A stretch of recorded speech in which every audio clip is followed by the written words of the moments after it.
Oh, where? Maybe click on. Oh, hit this one right here, the upload, and then click on the slides, and then slides and hit full screen, and then go to your slide. Yeah, there you go. Okay.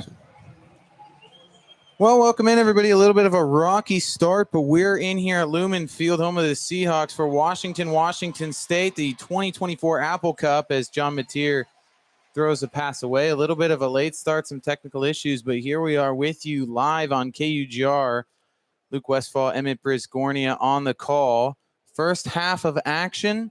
13:36 left to go first quarter. 2nd and 10 for Washington State on the Washington 38-yard line as we get going. John Mateer leading out the Washington State offense after a 197-yard rushing performance, a school record a week ago. 4 wide for Mateer in the offense. He hands it off to Wayshawn Parker up the middle, trying to sneak through a couple of tacklers on the interior, but he's only going to get about a yard, and it's going to be 3rd and 9 from the Husky 37. I'm liking the uniform combinations. It's the first thing that catches my eye. The white with the crimson helmets look really good with the crimson pants as that gets off. And now we get a penalty pre-snap here. And it looks like it's going to be an offsides on Washington, so a huge boost here for the Cougs on a 3rd and long. It is indeed going to be offsides. Wow. And so instead of a 3rd and 9, we're going to get 3rd and 4 from the 32. And one thing I'm noticing about the NFL Stadium BG is they are right on it with the graphics on the scoreboard. You got to love that. You got to love the big TVs on both sides of the stadiums. Nice and easy for everyone to know what's going on. 3rd and 4 from the Husky 32 here for Washington State on their opening drive of the game. Mateer drops to throw. Pressure at the middle. Throws left side. Has Hudson. Hudson crosses the 20. Tripped up out of bounds inside the red zone. And it's going to be 1st down and 10 from the 17 for the Cougs as they go up tempo. Now Mateer, hurry up offense. Chavinsky Schlenbaker, the running back, 3 wide to the right. Goes play action, throws right. It's tipped at the line and nearly intercepted that time by the cornerback Thaddeus Dixon off the deflection. But it is an incomplete pass. It falls to the ground without harm, and so it'll be 2nd and 10 for Washington State.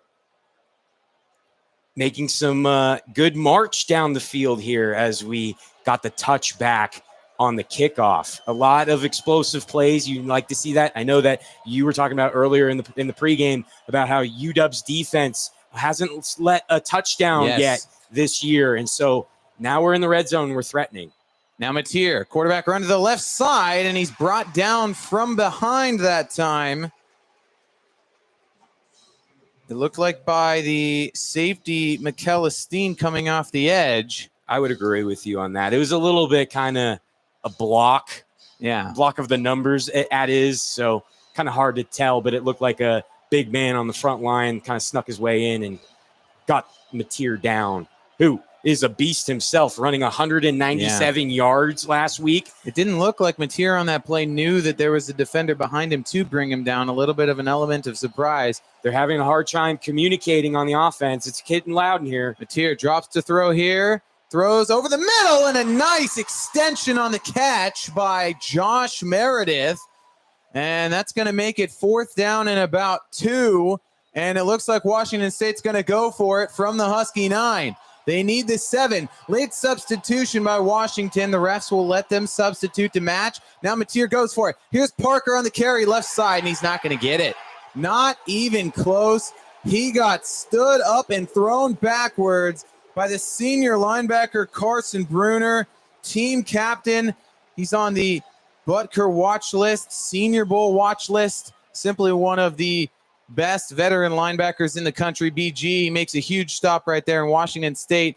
A nice opening drive. They get all the way inside the Husky 10, and they come up with nothing. And I understand in that scenario there, it's 4th down. You want to hurry up. You're going to take advantage of the substitution. But these refs, these are Big Ten refs. You see the Big Ten pylon first down markers, just Big Ten atmosphere with the volume. It's going to be something that you get used to on the WSU side of the ball, how to react, how to engage with this different officiating crew that for the Cougs has just mainly been Pac-12 officials this season.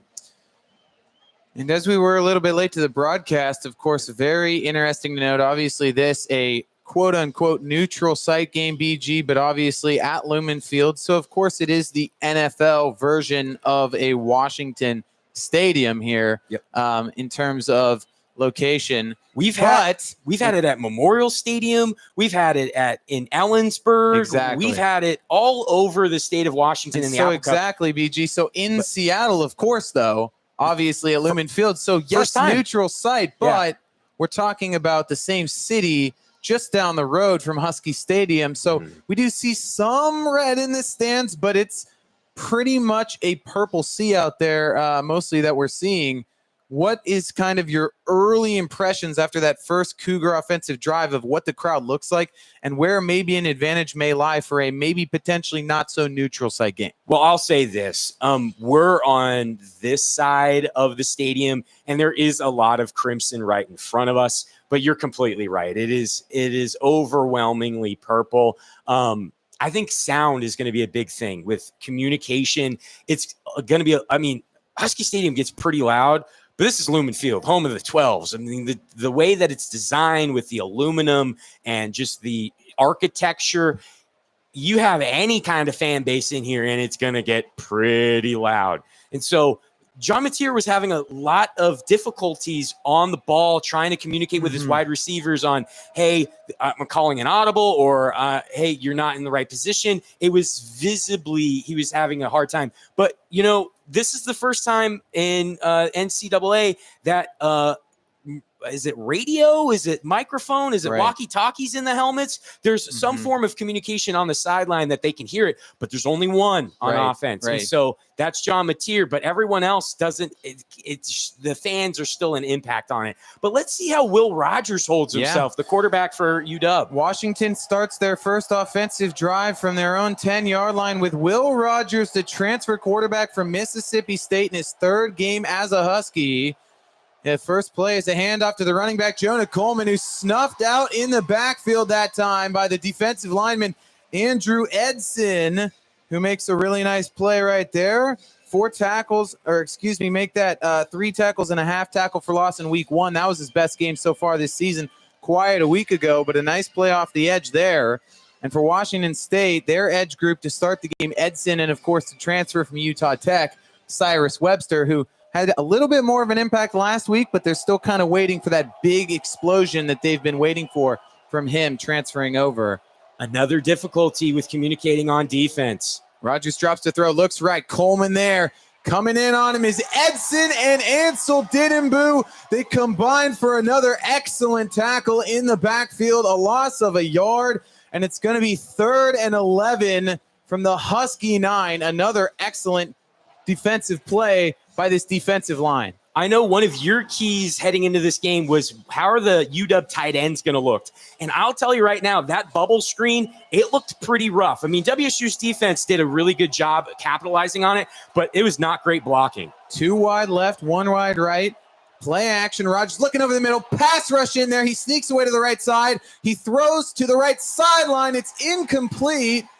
And no penalties down. It's going to be a 3 and out. And the Washington State defense on their first drive nails on the field. Washington, nothing but negative yardage, and they're going to have to punt from inside their own 10. So Washington State can't finish their first drive, but they're set potentially for good field position on drive number 2. Again, we're just going to highlight through the things that we would have talked about in the pregame show. We both are in agreement that the defense for WSU is good. What we're worried about is the offense control of the ball. How long is the offense going to be on the field? Because they don't do a good job having that control as the punt is up in the air. McAllister boots it away. It's going to be returned here. And around the right side, across the 50, 40, 30-yard line, block from Schleinbaker in front of him, and then a hit out of bounds. Looks like Washington State wanted a penalty there. Some contact on the sideline with late. Thaddeus Dixon Mm-hmm. for Washington. It looked like a late hit. He didn't put that time Freeman for Washington State, Anthony Freeman on the ground out of bounds, but it was certainly a late hit, BG. He had already taken at least one, if not two steps out of bounds. He takes a little bit of a hit, and now, BG, Anthony Freeman, the sophomore transfer from the College of San Mateo, is in the injury tent. But how about this for Washington State? They start their second drive of the game. It looks like they will move it back a little bit here, but at the Husky 29. That's interesting. I was talking with fans this week. I was doing some man on the street, as we call it in the business, and multiple fans came up to me. I asked them about this game, what they think was going to happen. They said, if we lose, it's going to be on the refs. Yeah. And so that's going to be an interesting storyline to follow. We'll talk to Alex Madsen, our sideline reporter for this game, and she'll keep us updated with how it's looking down there and what kind of response she's seeing. Motion from Meredith. Now a throw out to the left flat for Meredith, and a great open field tackle by the corner for Washington, Thaddeus Dixon. Dixon was explosive in the Eastern Michigan game. Yeah, I think he had attributed like 4 or 5 tackles. Yeah, 4. He had 2 tackles against Eastern Michigan, but he also had 4 tackles and a couple of pass breakups against Weber State. Washington State opens it up, empty backfield, tight end Cooper Mathers to the right, 2 wide receivers each side. They motion the receiver Kyle Williams to the backfield left of Mateer. Now Mateer rolls right on the bootleg, throws to the right corner of the end zone, and it's out of bounds. Hudson goes tripping over the pylon, and the defensive back for Washington goes crashing over one of the camera folks. I think an important thing to note here, Luke, is that would have been called pass interference if Mateer was in the neighborhood. That was the only reason why I don't think a flag was thrown on that play, was the ball was way overshot, and since it was an uncatchable pass, so they probably deemed it non-pass interference. But that's something to watch for UW secondary, because they have a lot of young talent that they need to work on here.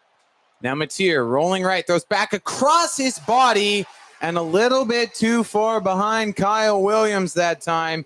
It was Ephesians Prysock, one of the many Arizona transfers coming along with new head coach Jed Fish to Washington after the departure of Kalen DeBoer to Alabama. He was there in coverage on that play. Mateer didn't hit the throw, though. And now Washington State will line up for a field goal from the Husky 27-yard line. So it's going to be about a 44-yard kick. A week ago, Janikowski missed from 40-plus, hit from 25, and he did miss an extra point. The kick from Janikowski on its way. It has the distance, and it is good. Dean Janikowski hits from 44, redemption from a week ago, and Washington State draws first blood. It's 3-0 Cougs with 8:58 left in the first quarter. BG, not a ton of success on that drive, but they kind of set themselves up for that drive because of the success on the first drive and then the obviously excellent first defensive drive. Mm-hmm. Well, yeah, so exactly what we were talking about earlier, time of possession. Texas Tech had more than double the time of possession than WSU did last Saturday. And what we were talking about was, can the defense just hold up for that long? UW has a really good run game. They have a lot of meat on the offensive line. It's almost like, we joked about this, it's almost like we're playing a Big Ten opponent here that can run the ball and do some dump passes.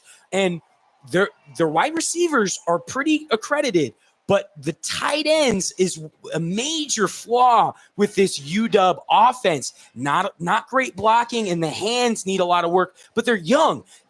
Their number 1 tight end, Quentin Moore, he's out. Isn't it for the season or at least 6 weeks? Yeah, he's it's an interesting, these college coaches don't maybe give as much details as you would want them to, but it's pretty much just murky waters right now with Moore. He's definitely obviously out for this whole game, but we don't know how long he'll be out, but definitely a potential big impact. So then underneath Moore is Latu and then Decker DeGraff, a true freshman. So they don't have a lot of experience dealing with these big bodies in the WSU secondary. And even if it's the corners, you're going up, it's a freshman, right? And so it's good experience right now. But now in this day and age in college football, you need to get transfers in from other like JUCOs and non-Power 5 and then get them on this stage. But I don't know what's going on.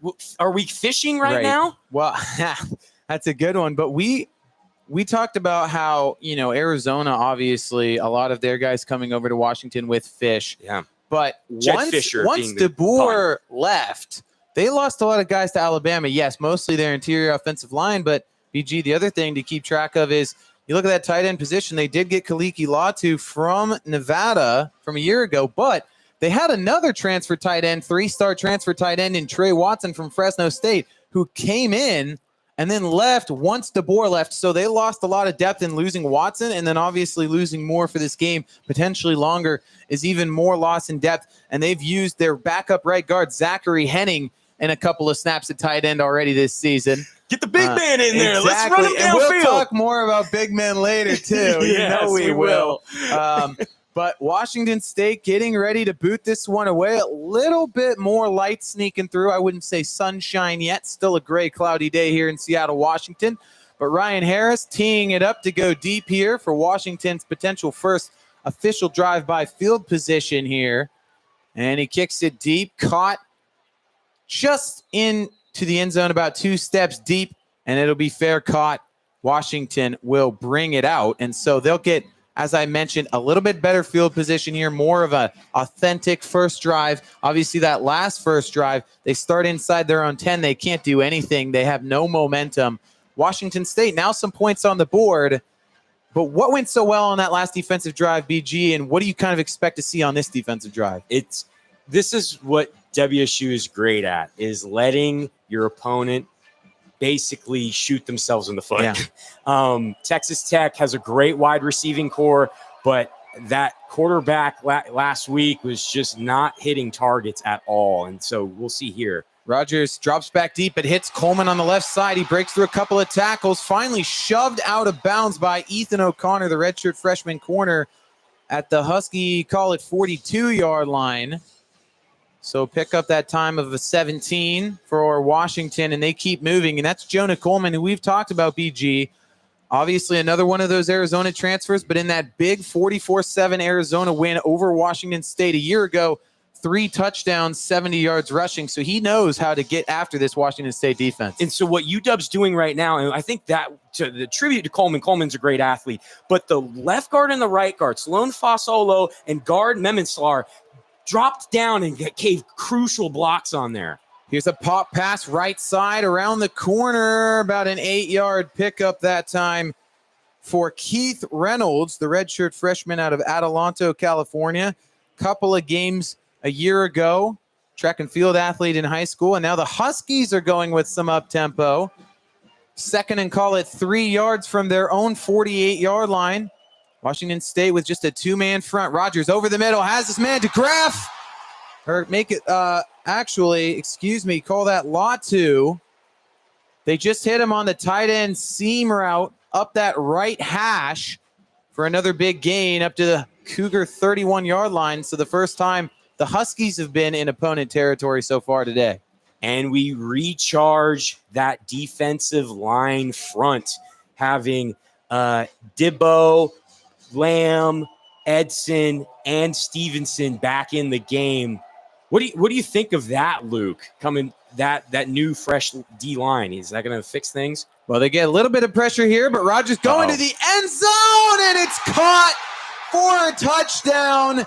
Giles Jackson had nothing but space. He had BG that time at least 7 yards of separation from the nearest Cougar defender. Well, I guess that D-line addition didn't help. They almost got a little pressure that time, getting into the face of Rogers late by pushing his own left guard back into his face, but he still delivers that ball beautifully to that back line of the end zone. Giles Jackson makes a beautiful catch.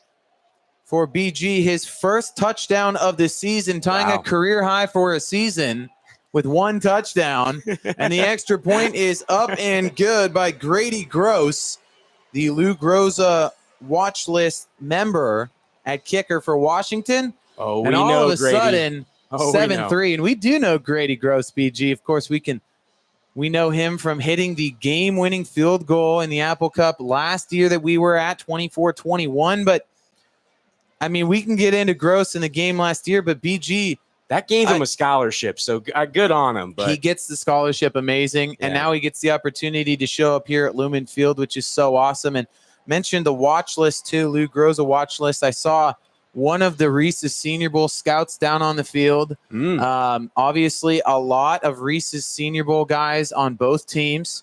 A few more for Washington, but both have a decent number of Reese's Senior Bowl guys. Both had Reese's Senior Bowl guys there last year. Of course, for Washington State, Brennan Jackson, Jaden Hicks, Shaw Smith-Wade, who won defensive MVP with a couple of interceptions. So they know that well. So a lot of that kind of stuff going on, especially with the big venue and the big rivalry game with 2-2-0 teams coming into this one. But BG, that time, I mean, Rogers, just too easy of a throw. You have to imagine. I mean, he's obviously excited about it. Giles Jackson is a fast guy, but he had 7 to 10 yards of separation. There wasn't anyone sniffing him. I mean, it wasn't even close. Did you see anything on that play with a miscommunication or anything like that? Or do you think Jackson just beat him so bad? No, I just think that it was – let's talk about the play before, too. In Latu, who lines up on the line, kind of off a little bit, kind of the air raid offense, spread out offensive line, where he's just over the seam, almost wide open, and the secondary comes downfield. You know what I'm talking about? Yes. That second play. And so I just think that our secondary, like you were mentioning earlier a couple of weeks ago, still has a lot of kinks to work out here. You have some freshmen, some sophomores that just need that experience and don't have the I'm going to use experience again against a Big Ten opponent, or let's be honest, a Pac-12 opponent, right? Because what is UW going to look like in College Station against Penn State? What are they going to look like against Michigan? What are they even going to look like against USC? It's kind of a blessing in disguise, in my opinion, that we're playing Mountain West opponents, because I think with the departure of Brennan Jackson and some key large roles on both sides of the ball, and Cam Ward now going to Miami, that it sets up for this field where, you know, this might be a lull period for WSU just to get some more experience for these guys before moving on to next year, if we get retention-wise in the program and no one transfers. Grady Gross ready to kick this off for the Huskies. Football is away. Back deep, Leighton Smithson to return. He'll take it out from the goal line. Crosses the 20, space, 30-yard line, jumps over defender, 35, across the 40, tackled down. We'll see the final spot. Huskies trying to say they have the football, but it looks like it will be Cougar football at the 43-yard line. So an excellent return by Leighton Smithson, but there is a penalty down on the field at the 50-yard line. Smithson, BG, a year ago, the kick return touchdown against Colorado, where he hit 21 miles an hour. And so we'll see what the penalty is. And it looks like it's going to be on Washington State. And so they'll lose 15. This is a pretty filled up house right here. Yeah. I mean, a lot of UW fans with that call. It was largely positive. It looks like it's just kind of the top, tippity tip top. That's just not full right up there. Yeah. Few blue seats at the top of the stadium. But still, that's really good, even for an Apple Cup.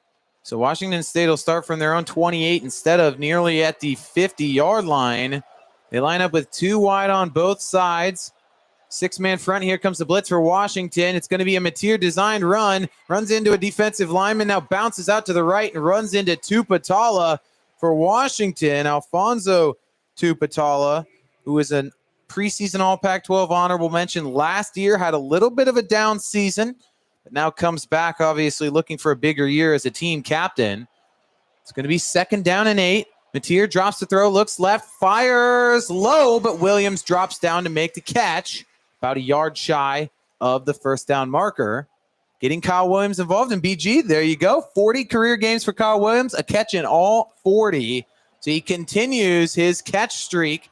You can always count on Kyle Williams. I mean, you saw that catch in the end zone last week. The tip touchdown catch, my goodness. Off his helmet, off the opponent's helmet. That's Sports Center top 10. I mean, other than what he did against Oregon State last year, but unreal. He had a great touchdown catch against Washington last year as well. You're talking about Reese's Bowl. Pick him up. Indeed, Kyle Williams. Now Mathers goes left. They go handoff up the middle. And it looks like Washington State will have a first down by about half a yard. That time, Wayshawn Parker gets handed the rock, and he takes it across. Few substitutions here for Washington State. Leo Pulalasi, who fumbled early in the game a week ago and kind of lost some playing time late, is in at running back, as well as Tony Freeman, who was in the injury tent earlier after that late hit out of bounds. So good to see him back out there. He motions wide. Mateer looks to his right side, hits Chris Hudson. Beautiful spin move, crosses the 50 into Washington territory, and he just put that Husky in a blender, and that's got to be animal abuse. Yeah, don't call the animal shelter anytime Absolutely. soon. I hope Pete is not in attendance. Here's John Mateer from the Husky 41-yard line. We'll make that 46, excuse me. And they did go with some up-tempo, but they slow it down now to change the call. Pulalasi moves to the right side. 2 receivers on both sides of the field. If it's not a run design, they're hitting it Kyle Williams. Looking to the left side, now scrambling around the pocket. Mateer throws right side, caught! And that's going to be just short of another first down that time. Tony Freeman, who gets back in the game and makes the catch, just his 2nd catch. And it looks like he's almost limping a little bit, but he's staying in the game. Trips right here for Washington State. Single running back. Now Mateer drops the throw again. Looking deep left side. Deep ball! And it's not caught, but there is a flag in the end zone. He was looking for Williams. He almost made the basket catch, backpedaling into the end zone, but he basically gets tackled to the ground as he goes for the catch, and that's going to be pass interference. They ran the same play because they knew that matchup on that side of the field was going to be disastrous. Oh, there it is. Yep, it is officially. And we'll see a replay too, and yeah, he basically just kind of gave him the shoulder check there at the end of that play, obviously keeping him from a touchdown. That was Elijah Jackson, the junior corner from Carson, California. And now Washington State has 1st and 10 from the Husky 23.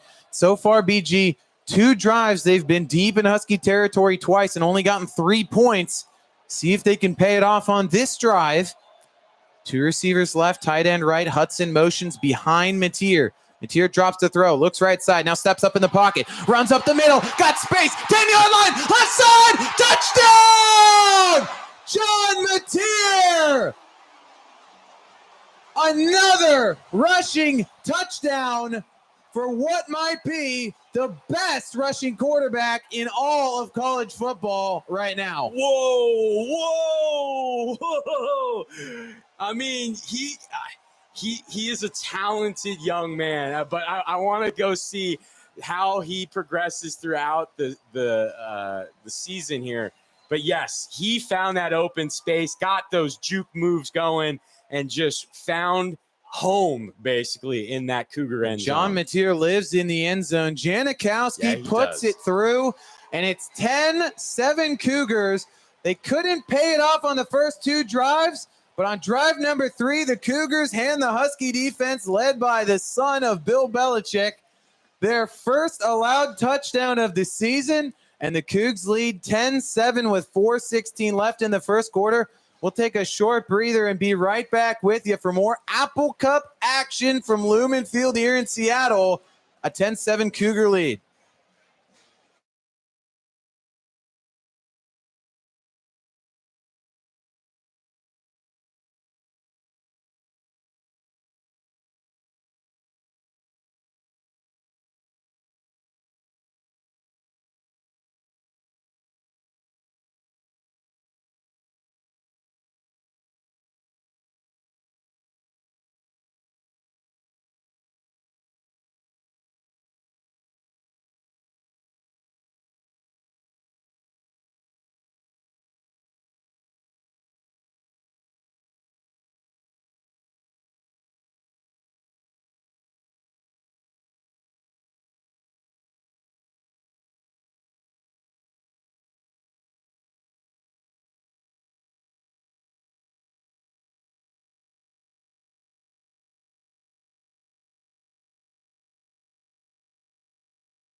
Dog versus Coug on the field for the push-up contest.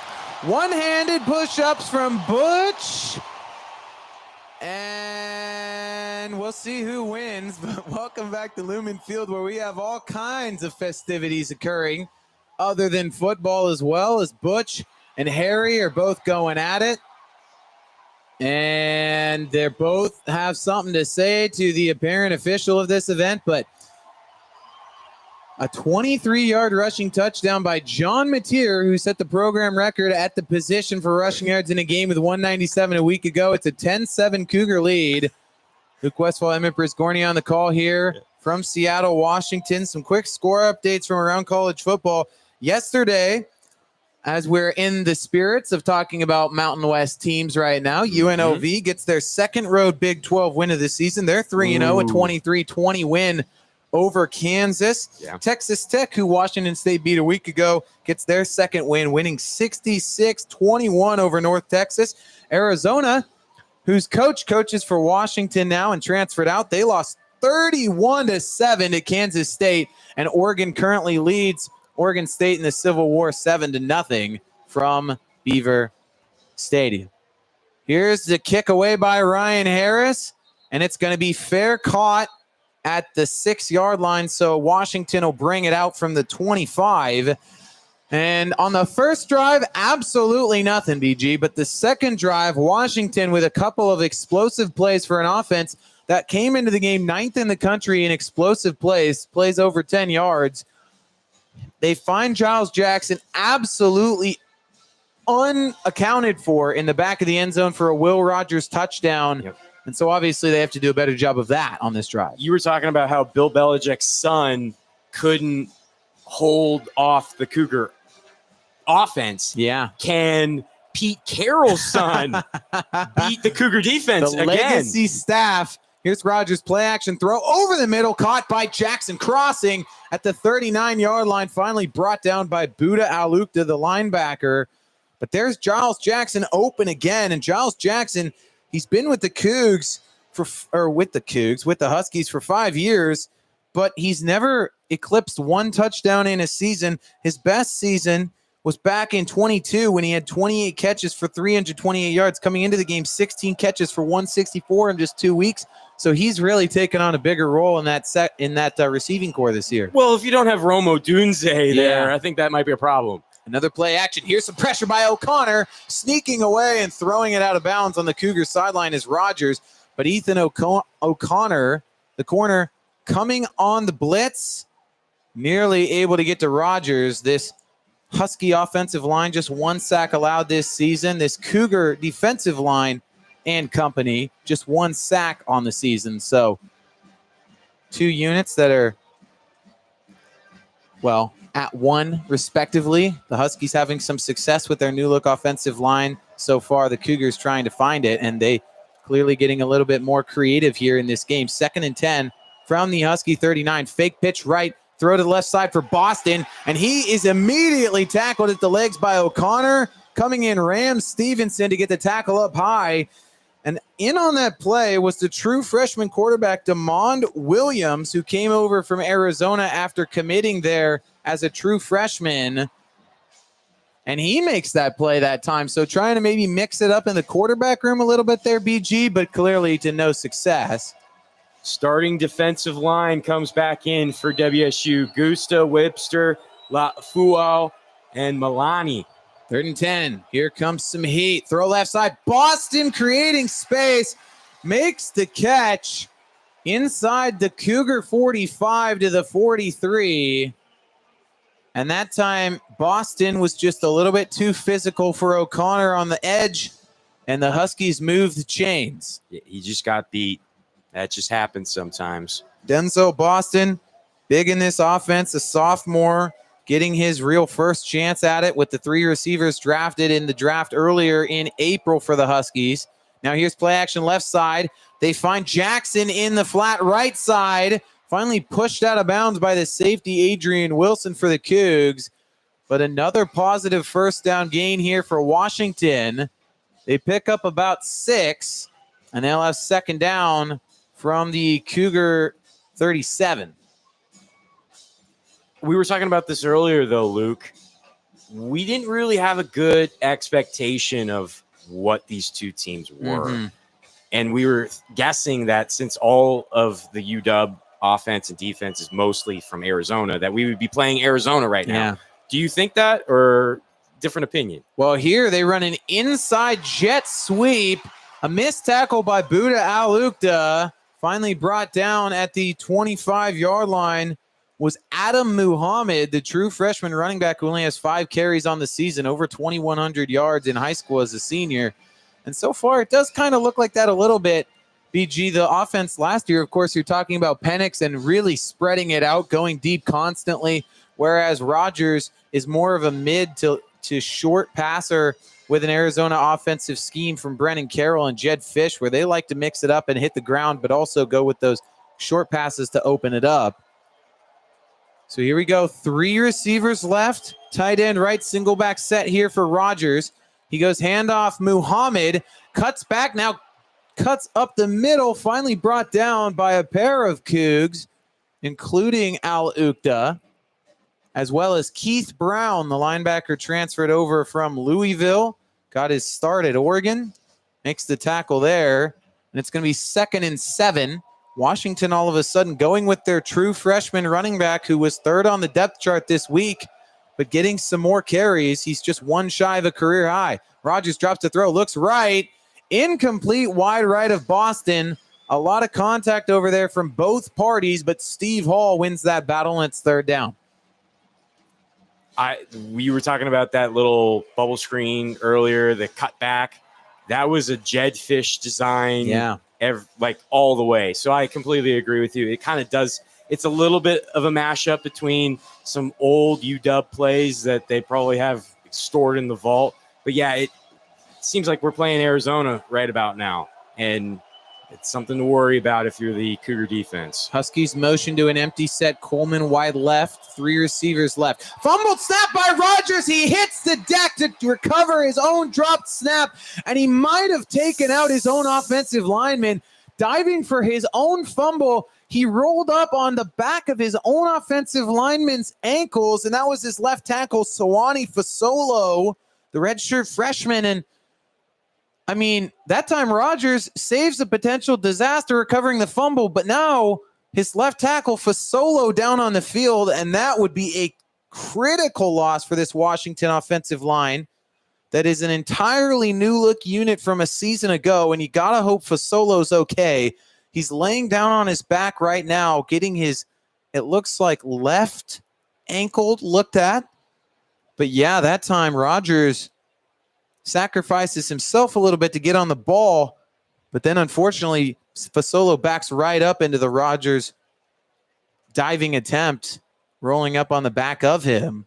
And I'll tell you what, BG, those attempted plays where you dive for a fumble can really end up dangerous, as Fasolo's going to limp off the field, and you hate to see it. The backup is Maximus McCree. Yep. Has no game experience. Transfer from Iowa Central Community College.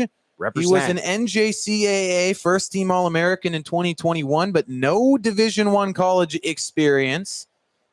So we'll see what McCree can do. But, yeah, BG, those plays where you're diving for a fumble, so dangerous. Of course, from personal experience, diving for a fumble, freshman year high school, we're talking about 2 opponents diving for the fumble and get the double crown concussion.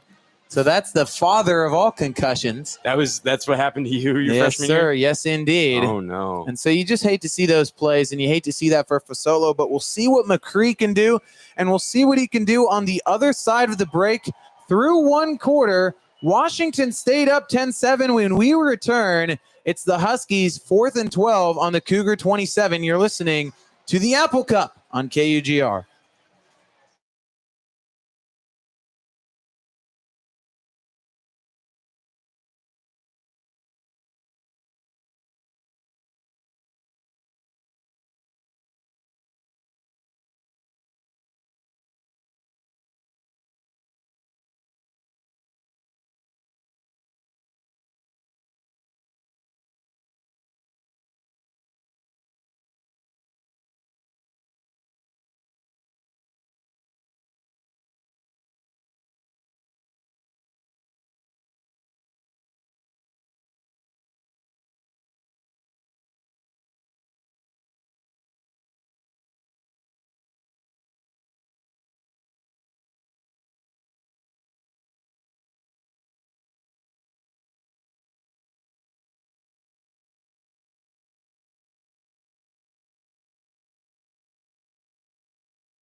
Back here at Lumen Field, 44-yard field goal attempt for Grady Gross for Washington. The kick is away, and it is good. So both kickers match 44-yard field goals, and it's a 10-10 tie.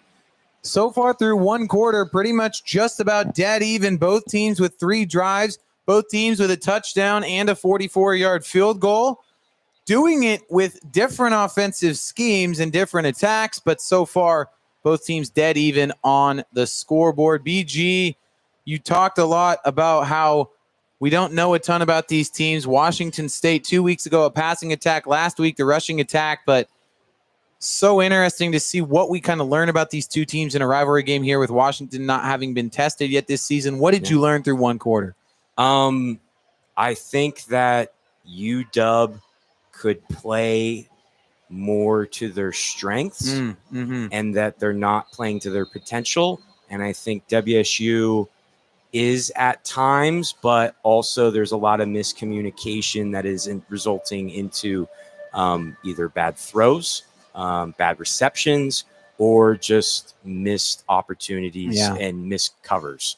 So that's going to be something to interest as we move. Smithson brings it out from his own goal line, tripped up at the 25. So it's pretty much neutral there. Nothing to gain from that. Immaculate blocking on the special teams front. I'm a big fan of some blocks. They had a good line up front, made that open space so that the returner could get a little bit more upfield. Yeah. I would want to see a little bit more better blocking from the fellas closer towards the midfield, but in that back line just did a really good job of protecting the asset, protecting the rock. Absolutely. John Mateer comes back out, 8 of 12, 95 passing yards, 3 carries, 27 yards, and a touchdown so far. He goes handoff inside zone, left side. Wayshawn Parker is wrapped up and dropped after about a 1-yard gain by a player who has his jersey rolled all the way up so that we cannot see. But it looked like it was Deshaun Lynch, the junior out of Folsom, California, transfer from Sac State. Now here's the hurry up. Mateer dropping back, bouncing away from a couple of defensive linemen in the backfield, throws left side low, caught by May. There's a flag there. They say incomplete. Did hit the ground. But there is a flag as that ball got to Mathers. The referee threw it, and that's going to be defensive holding, I believe. He points at the play, and he shows the holding sign. I think it's going to be defensive holding against Washington, which would be 5 yards. And they're still discussing, and some colorful chants coming from the Washington State side of the stadium, to say the least. If you've ever been to a Husky game in person, you may have heard this chant before and had to put earmuffs on your children's ears, but here's the call. And it is okay. So there was a defensive holding that was declined, but also a face mask penalty on the Huskies. So they obviously, the Cougs, take the face mask, take the 15 yards, get the first down, and they move all the way up to the 41. Wow. That's a big momentum shift. Huge. You talked about how Washington State has seen their opponents shoot themselves in the foot this season. Texas Tech with pre-snap penalties a week ago, a lot of injuries as well. And now Washington, who's already lost their left tackle, they've had some penalties. Another big one there. Here's Mateer from the gun. Hands it off left side, but it's actually a pitch around the right side here for Chris Hudson. Cross the 45, cross midfield, down the right sideline, outside. And he's pushed out at the 37. He had a limp, but he looks okay. Yeah, sometimes you run a little bit too fast for your own wheels. And it looks like he's okay. He'll stay in the game. Washington State wasting no time. Up tempo from Husky territory. Really good motion that time and deception on the handoff by Mateer. And he was set, but now he's going to make some audibles at the line. Single high safety look for the Huskies. Deep at the 23-yard line. It's a 7-man box here for Washington.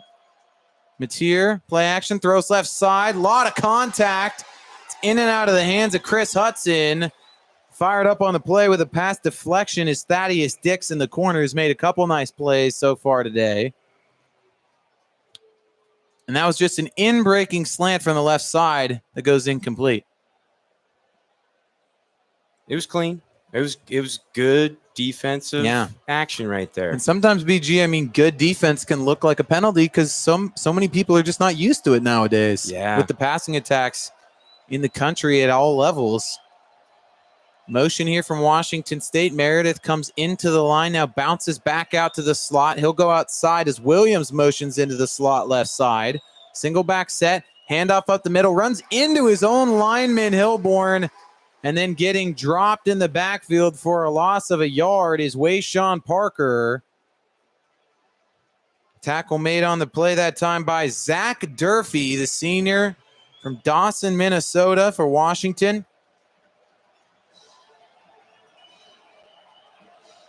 I like this action here. Better communication. It's quieted down a significant much as the UW sideline's trying to pump up the fans. But I think WSU has a plan as Mateer is calling an audible right now. He motions Wayshawn Parker from the outside to the backfield on his left. Parker goes to the flat left side. Mateer trying to run up the middle, nowhere to go. He just throws it somewhere into some open space, incomplete across the middle.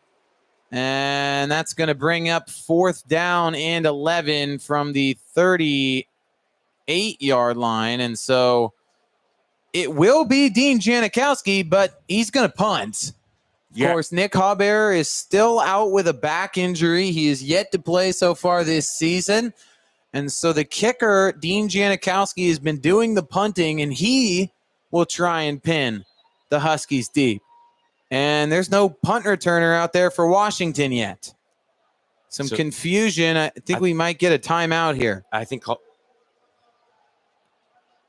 Yes, they did. I don't think they were ready for that punt. Yeah, UW called the timeout. I think they saw Janikowski go out there and they were expecting a field goal maybe because he is normally the kicker. I mean, they saw him last year, obviously. Janikowski is a kicker, but they see him go out there as you think maybe field goal, and all of a sudden he's punting. There's some deception with that, I guess. Yeah, but also if you know the scheme, it's not like a mystery that Haber is not here. Yeah. You know, like he wasn't here for Texas Tech. He wasn't here for Portland State. I feel like you should have had that game plan. You would have just known. Which is interesting because it is if that is what happened and they were just genuinely confused and didn't know that he was punting, that's a huge mistake because they lose a timeout on that play. Yeah. That they shouldn't have lost. And so, with 12:37 left in a tight game, you get to the end of the half, all of a sudden maybe that makes a bigger impact.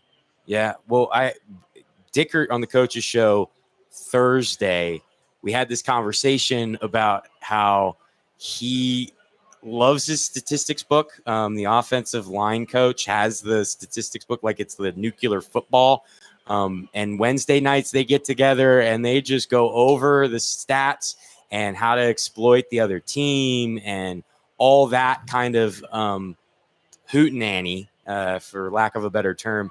And Jed Fish, he's taking this game as like, yes, it's rivalry week. It's good that the boys are, getting more experience with a more like-sided opponent, but he's trying to not make too much of a big deal about it. And Dickert's kind of doing the same, but I mean, one institution has a countdown to this game and the other one does not. So it's just interesting to see it, but that's the same thing for UW against Oregon. I don't think they have a countdown clock for the Oregon game either. So it's just two different styles of coaching, neither bad or good.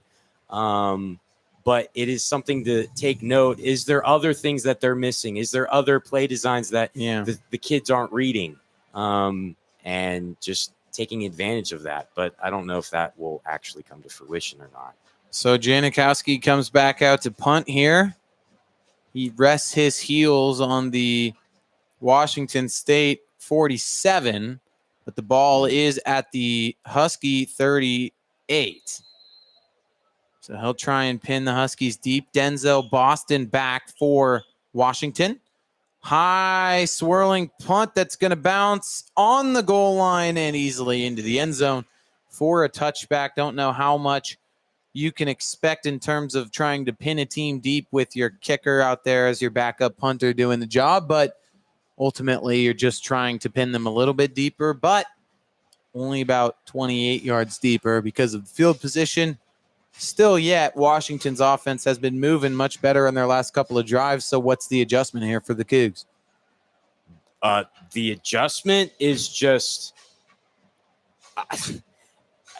you have to have better communication on the secondary front, right? There's been too many reads, miss option. It's just it's almost a little bit embarrassing. And so you got to lock that down. Rogers hands it off this time to Coleman, who is swallowed up in the backfield that time by the linebacker for Washington State, Parker McKenna, transfer from Portland State. Both of these teams with impact players who transferred from Portland State, who Washington State obviously beat 70-32 weeks ago. Parker McKenna for the Cougs defensively, who was their highest graded linebacker in week 1. For Washington, their center, D'Angelo Titiali, a Portland State transfer in his first year with Washington. You can just clearly see the size. There's just a size difference on that O-line. Play action, roll out right, pressure in his face, throw deep by Rogers, is caught by Giles Jackson at the Cougar 40-yard line. He somehow split Tyson Durant and the high safety Jackson Lataimua, beat them both, and just an absolute dime right in the bucket of Giles Jackson that time off his back foot with pressure in his face by Will Rogers. And that, BG, might be what 4 years of SEC football can do for you. Yeah, maybe. Yeah, but on the flip side, though, what did we just talk about? The secondary not certainly a breakdown. Yes. Rogers, very emphatic with his adjustment at the line. Now backs up to the gun. Hands it off. Coleman right side. Splits a gap. Has space. He's got a first down. Finally brought down by O'Connor on the edge. That's going to be an 11-yard pickup. Now they'll move it back just a touch, but it is going to be at about the Cougar 29. That's all credit to the UW offensive line, period, full stop. I mean, we were just talking about their size, but D'Angelo Telani, Drew as a party, just making their way, bulldozing downfield, getting good blocks, making a nice space for Coleman to find that seam and just get the first down. And you can't do anything like that. And if they continue to successfully get good blocks like that, I don't know if we can win a football game. Pitch right side here for Coleman. Runs into a brick wall. That was good. That time led by Parker McKenna, but a few Cougs are there. No gain. And BG in his Monday press conference talking about Jonah Coleman, Jake Dickert. Well, actually make that his Wednesday press conference post-practice. Jake Dickert said literally about Coleman what they have to do is to build a wall. And that time, 3 Cougars there and a Husky blocker being used almost as a battering ram to stop him. Yeah, but what did you do? You bring the linebacker up and just stuff that kind of, you build a wall, so to speak, and McKenna goes out, gets a breather, and you put another one in, right? So it's just you keep them fresh that way.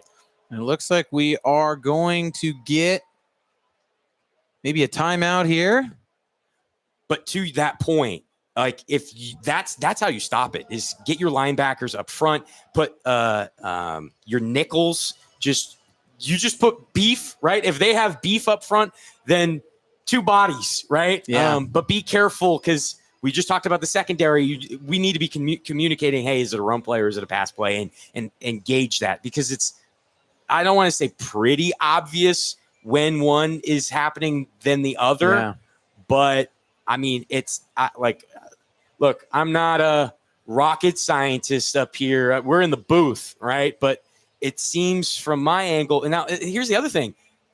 Now that you have communication on the sidelines and you can communicate better, you're seeing Ben Arbuckle sometimes on the sidelines instead of being up top. So you having that balance, right, of okay, is it this read? Is it this read? Is it that read? Is it that read? Oh, there's the breakdown. Well, Yeah. you don't see that when you're down on the sidelines versus when you're up in the press box. So it's interesting to see how coaching staffs, because they don't know how to handle this yet, where they want to be on the field, because that will have a large shift in play calls and that breaking down. And so coaches don't have that experience yet. So that'll be kind of hammered out as the season progresses. Cameron Davis in the backfield for the Huskies for the first time so far today. They motion Boston into the right. Now Rogers drops throw, 5-step drop, drops it 5 yards up the middle to Denzel Boston. With just a nice little 4-yard hitch there, and it looks like there's a Cougar down after the play. And not something you want to see. Is that Kyle Thornton? Haven't been able to see quite who it is yet. Oh, no. He's getting some water. The tackle would be Kyle Thornton. Washington State.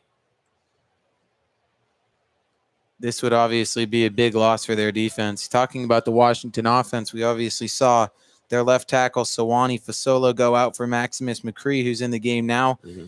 Not sure if it's an injury or not, but their projected starting left guard that did begin the game, guard Memlar, is no longer in there. Their backup center, Landon Hatchett, the sophomore from Ferndale, Washington, at least on this drive, is out there at left guard. So shout out to the Golden Eagles, home of Jake Locker, Doug Peterson. Some family lineage there. I've played some sports there at Ferndale, Washington. Blue and yellow. And it looks like it's Adrian Wilson, the safety for Washington State, that was down.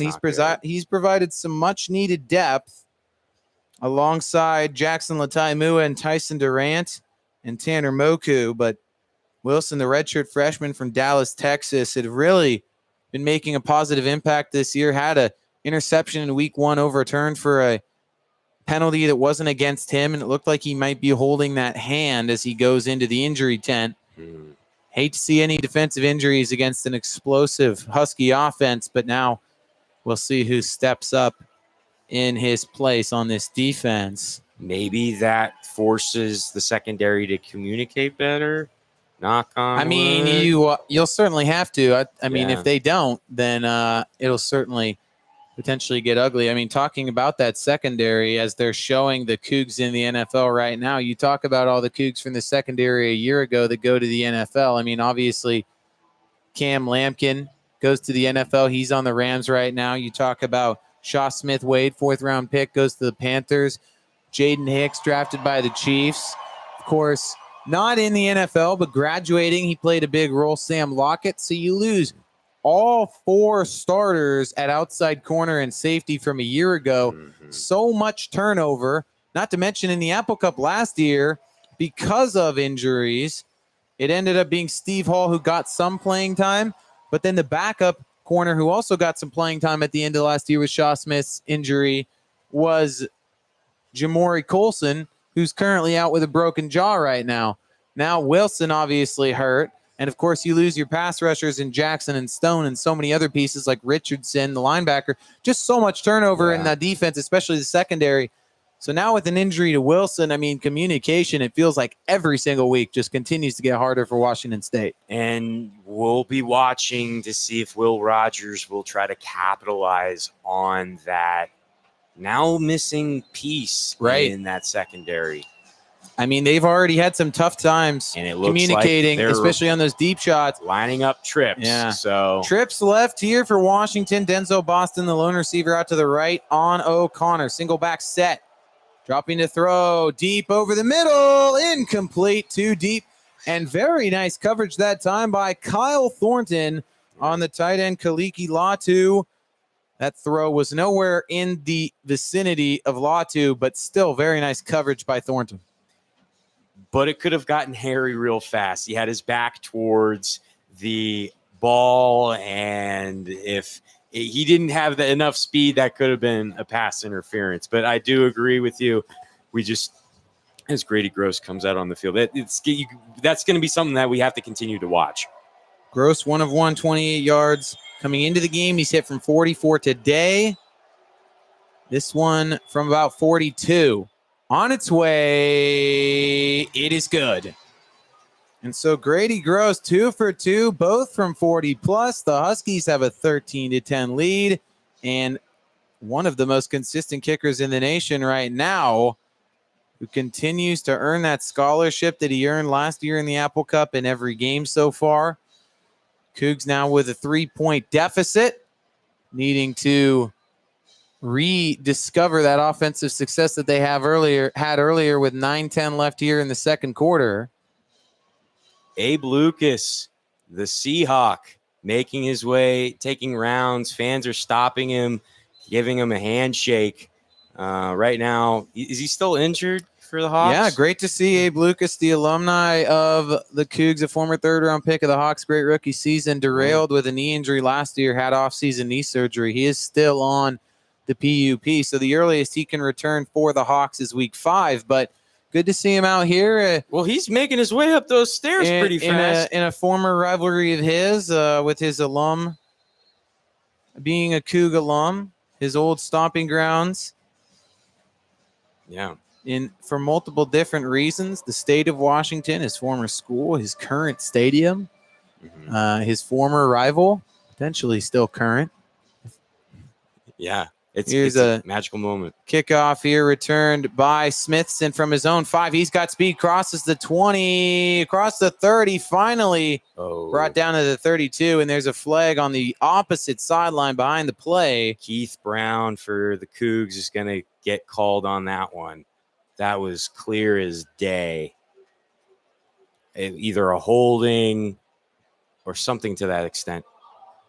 Personal foul. Wow. Yeah, that's even worse.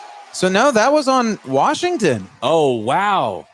Well, he was like bodying the Washington player, and that could have been beforehand. Probably might have been the Washington player that face mask, and then Brown maybe retaliation. In. Yeah, but I was for sure. I just saw that from the backfield, and it looked like that clear as day. But that's good for the Cougs, starting right on the logo. So in the end, it is Washington State who will begin this drive from their own 48-yard line.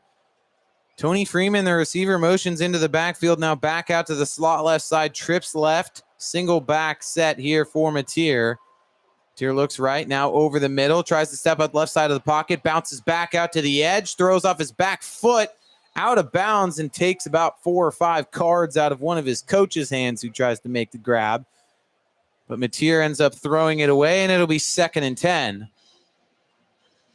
So much motion right now, BG. That play alone, you motion Freeman in and out. You motion Parker as the play begins, of course, into the flat. I mean, they're really trying to create separation and confusion, but it has not been working on the last couple of drives here. Another single back set here from Mateer. Motions Hudson from right to left. Play action now rolling left. Mateer looking downfield, squares his feet, now throws to the left sideline for Hudson, but it's tipped out of bounds by Dixon. And he, of course, will tuck his sword away there in celebration, but scratching your head, BG. It's confusion. Because I feel like I just saw this play. Did I just see this play a moment ago? I think I just did. For those at home, that was the exact same play. Same motion, same movement, same everything. And it ended in an incomplete pass yet again. 3rd and 10 from their own 48. Mateer deep in the pocket. Now throws it to a crossing Parker. He's got a first down inside the 40-yard line, down at the 36. And Wayshawn Parker is fired up. He's had big touchdowns each of the first 2 weeks. I've seen 3 plays now where Wayshawn Parker is open in the short flat and they don't throw it to him. And they finally capitalize it right on that play there, and it works out. Over 1,900 yards rushing as a senior in high school, but utilized as a receiver this year so far. Here's Parker right up the middle, and maybe a 2-yard gain. They have had some serious trouble trying to run the ball, especially with their running backs so far in this game, Washington State, against the UW defense that is allowing 115 yards rushing per game, but so far not much success for the Cougs. I mean, if Logan Salapalo might have an effect on that. We'll get to him later. Sean Parker back in the backfield. Play action to Parker. Mateer stepping up, somehow slips out of a sack a couple of different times, but now he's going to go down. But there is a penalty in the backfield. We'll see what it is. It's on Washington. It was Jacob Bandes who got the sack as it stands right now. The head linesman's... And it's another face mask on Washington. Wow. Their second face mask on this drive so far. Of course, the one on the kick return, it sets them up with good field position. This one keeps the drive alive. And now Washington State is going to move all the way down inside the Husky red zone to the 19-yard line. Holy smokes. That's massive. Javinsky Schlenbaker in it, running back for the Cougs. Trey Shackelford in at receiver. No Kyle Williams on the field right now. And, of course, some substitutions to follow here for Washington. Bandes, who just got the sack that was called back, hits the sideline. Four-man defensive front for the Huskies. Two high safeties. They go play action, and it's Mateer running up the middle for maybe a yard. But still just no room up the middle. And BG, you have to imagine that they're going to try and do something outside at some point, or they got to do something, because running it up the middle right now is not working at all. Look, the definition of insanity is doing the same thing over and over again, expecting a different result. Yeah. And you got that right. Now I'm going insane because I'm saying the same thing over and over again, expecting a different call. Mateer now pressure in his face, tries to get it to Hudson, split screen up the middle, and he loses his footing. It would have been a touchdown. He somehow snuck behind the entire blitzing line of Washington. Mateer with pressure in his face, just enough on that pass to get it to Hudson, who's down inside the 10 to the 9. They run Hudson in from the perimeter on that little mid screen, accepting the pressure to get it to Hudson that time, who's been so dynamic in his first season on the Palouse, transferring from Oregon, where he was a former 4-star recruit out of high school, now having a big impact on the versatility of this Cougar offense. Dan Lanning loves him. He actually was in a play where Dan Lanning lost it on the sideline with his excessive celebration, but he's come to love the kid and totally supported the move to WSU. And you don't really see head coaches do that a lot nowadays, except with Dickert and Cam Ward with the move to Miami. And now Cam Ward is still singing the high praises of what used to be the Pac-12. Yeah. So it's good to see that. They're stopping the clock. It looks like they're getting some kind of a review. 5:49 left to go here, second quarter. Huskies still up 13-10 on Washington State. And we are getting some form of review here from the officials. They mentioned the clock, but we didn't get quite a clear read on that. I think it might be time to go text Alex Madsen, our sideline reporter, to see if she's getting anything down there. So while we get that set up, we'll keep you posted. But it looks like the WSU marching band, with 6 minutes left into the second quarter, is getting out of their section and starting to make their way on the field. The UW marching band is staying put. That might affect the atmosphere with this red zone drive. I mean, you already don't have you're in your base. It's not neutral. We've talked about this. This is in the enemy's territory, and so you could use all the fans you can get right about now. But it's just interesting to see. And Washington did a band show, obviously, on the field before the game. It was pretty good. Washington State coming out here a lot better than last week. Some interesting storylines potentially on the side, just for dramatic effect. Grimace is in attendance for today's game. It appears he's on Washington's side because he's in the tunnel with Harry the Husky. So that, he is purple. Something to follow.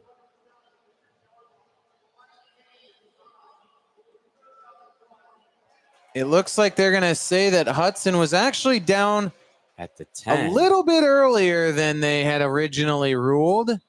He stumbled a couple of times, and yeah, it looked like his knee did hit the ground a couple yards earlier than he finally fell at. So let me talk about this. This is an interesting thing that's different from Pac-12 officials to Big Ten officials. Pac-12 officials, they don't like to put it in between the hash marks, and so they will always do the hash mark above if it's in between.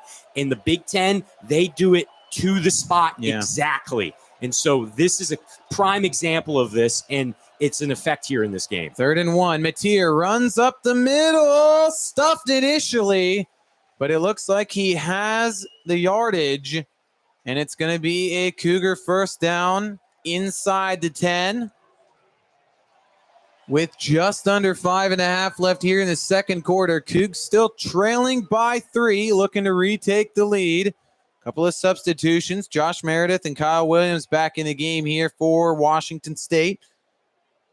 On the Husky side of things, safety Cameron Broussard checks out of the game. Senior Bowl watch list player going to the sideline. Single high safety look here for Washington. Single back set for the Cougs. Mateer left, throws, and it looked like that time a miss. Too high, too far in front of Kyle Williams on the in-breaking slant, and it'll be 2nd down and goal. Sun's coming out. It's getting a little bit sunnier out there, but still cloudy into the metropolis. That is the greater Seattle area, but it's shining down here inside Lumen Field. And now the Husky band is starting to make their way down to the field. 5-man defensive front here for Washington. Mateer looks left on his 3-step drop. Now scrambling around, nearly loses his footing. From the 20-yard line, he's still looking into the end zone. He throws a bullet to the right side, incomplete, intended for his tight end, Cooper Mathers. And once again, there's that apparently now signature Husky defenders celebration of tucking that sword away. That time it was Ephesians Prysock on the coverage. DaVinci Schlenbaker, our running back for WSU, is limping on the sidelines right now and is heading towards the medical tent, taking his helmet off. He's in clear pain. Need to see that loss. Yeah. Empty set here for Mateer. Single tight end, 2 receivers both sides. Now Williams out to the left. Tons of pressure on the play. Mateer just throws it up the middle. Nearly intercepted, but it's incomplete. And now there's a flag on the play. And man, could you imagine if Washington shot themselves in the foot again? Josh Meredith, the receiver for the Cougs, thinks it's on Washington, but we'll see. Whoa. Every official in the huddle right now. Dean Janikowski keeping that leg loose. And we'll see what it is. Here comes the call. And it looks like they were looking at an eligible receiver downfield, but they say no penalty. So no harm against the Huskies, and Washington State will send out the field goal unit and go for the tie. I mean, yeah, it's pretty hard when you're 7 yards in from the end zone.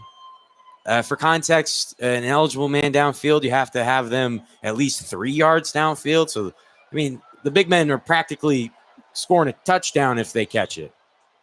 Kick is up, and wow. No good. Dean Janikowski, just a 25-yard field goal, no good. And that is a huge miss on BG, what should probably, you would think, be a chip shot field goal, 25 yards. But he's been having difficulty lately with those type of easy chip shot. I say, quote unquote, easy because... Well, he did miss the extra point last week. Yes, exactly. But I'm saying, quote unquote, easy because everywhere else in the league, kickers are making those shots on the regular. So you just assume that it's a lock, but kicking is a difficult art. It's not easy to do. But what I find fascinating about this is what happened from Mr. Perfect, or I think he missed maybe 2 field goals last year, to now this, where he's having a lot of struggles with extra points and field goal opportunities. It just it's puzzling. Well, what kind of effect, BG? I mean, do you think it has on a kicker who all of a sudden is having to also punt? I mean, Davis talking about a week ago, he noticed that when Janikowski went out there for a punt and he went through kind of a little bit of a warm up, just like swings his leg through, that he did almost a kicking motion. It's almost like maybe there's some kind of an effect of being so used to punting now too as well. When you're kicking, maybe it throws you off a little bit. I don't know what truth there is to that, not being a kicker myself, but I mean, maybe something to that effect. It would make sense, right? That would make total sense. As we have trucks that are racing boats. Trucks in the water. One Butch and one Harry. Oh wow. Why am I not surprised that Harry the Husky won that? Yeah, not too shocking, not right there. But 4:36 left to go, second quarter. Of course, the one key to keep an eye on so late in the half, Washington State 3 timeouts, Washington just 1.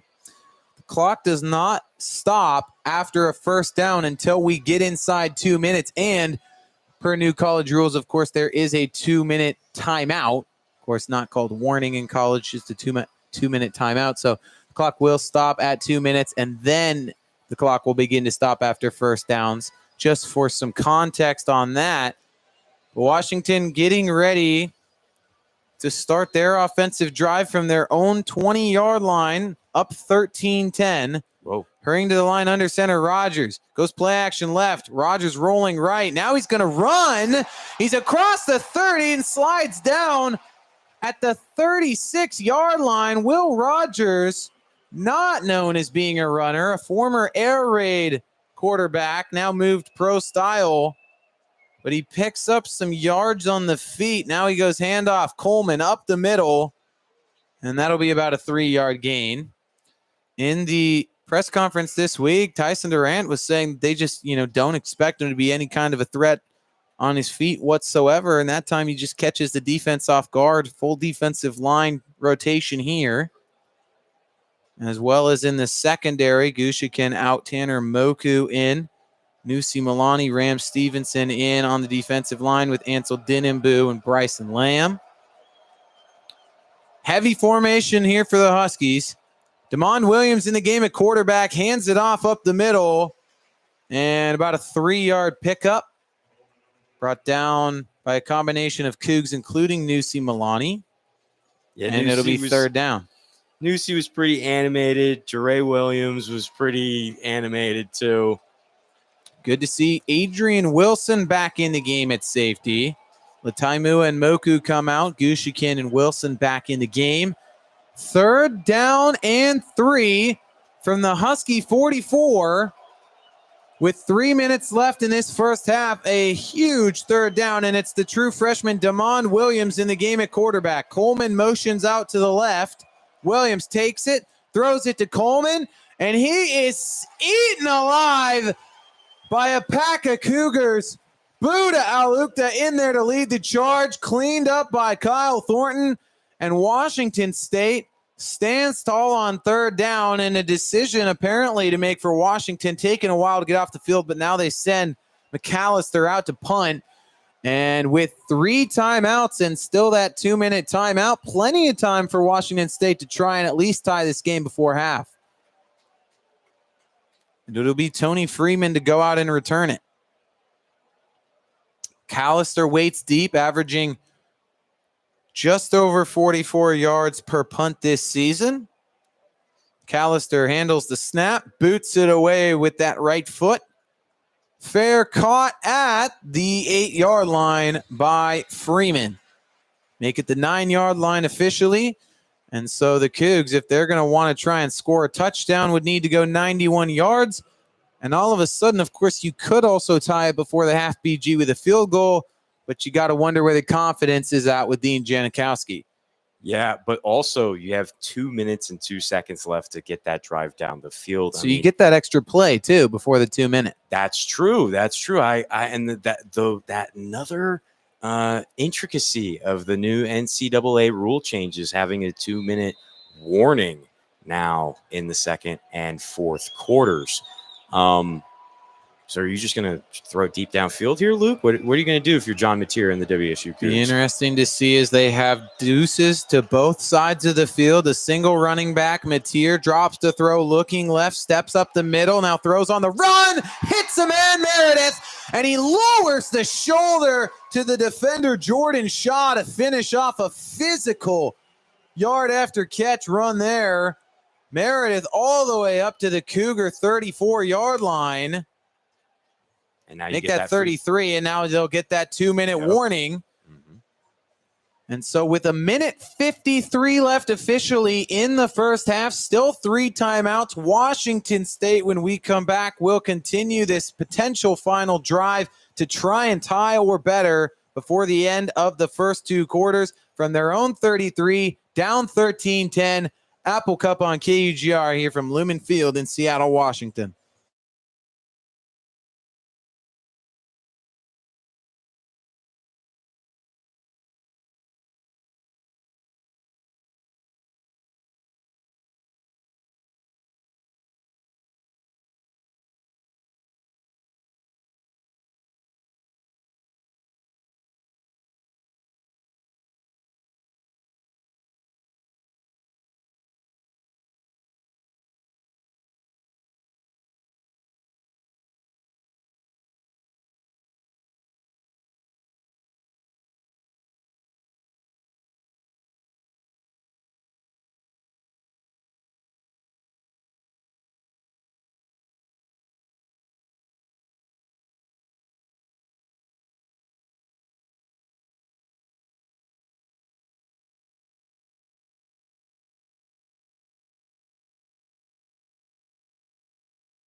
Back here from Lumen Field, Apple Cup.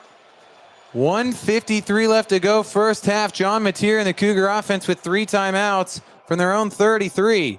Mateer drops to throw, looks left, now rolls right, looking deep, throws wide open, receiver caught! Tony Freeman cuts across the field, down inside the Husky 30. Tony Freeman. It's like he's a baseball player looking for revenge after getting hit by a pitch. He takes that late hit out of bounds earlier, and now he's seeking vengeance on this defense. The Cougs hurry to the line now, slow it down. 1:30 left on the clock. Of course, BG, obviously you want to score, but you also don't want to give the Huskies too much time to score afterwards. Here's a handoff up the middle with Leo Pulalasi. Carries a couple of defenders, a 4-yard pickup to the 25. So a nice gain. Of course, also Washington State with 3 timeouts. creeping closer to the 1 minute mark here. Mateer from the shotgun. Drops, looks left, throws deep. Williams, deep. And that's going to be pass interference. You could see the jersey tug by Dixon all the way up here. And that's going to be even more penalty yardage against the Huskies, BG. That we didn't talk about that. We didn't talk about penalties because we thought that UW had their penalties under control. I mean, right. What? Well, I mean, I will tell you, Washington a week ago against Eastern Michigan, 8 penalties for 100 yards. Oh. So they had it under control in week 1, but it was a little bit more of a struggle, especially on big penalties a week ago against Eastern Michigan that gave them a lot of opportunities. Obviously, plenty of that today. Arizona had a trouble with penalties. We watched that USC game. They struggled with penalties on the defensive front, so it kind of makes sense. Mateer rolling left, throws. It's tipped at the line, incomplete. Linebacker Carson Bruner able to get a paw on it. And so it'll be 2nd down and 10 from the 15.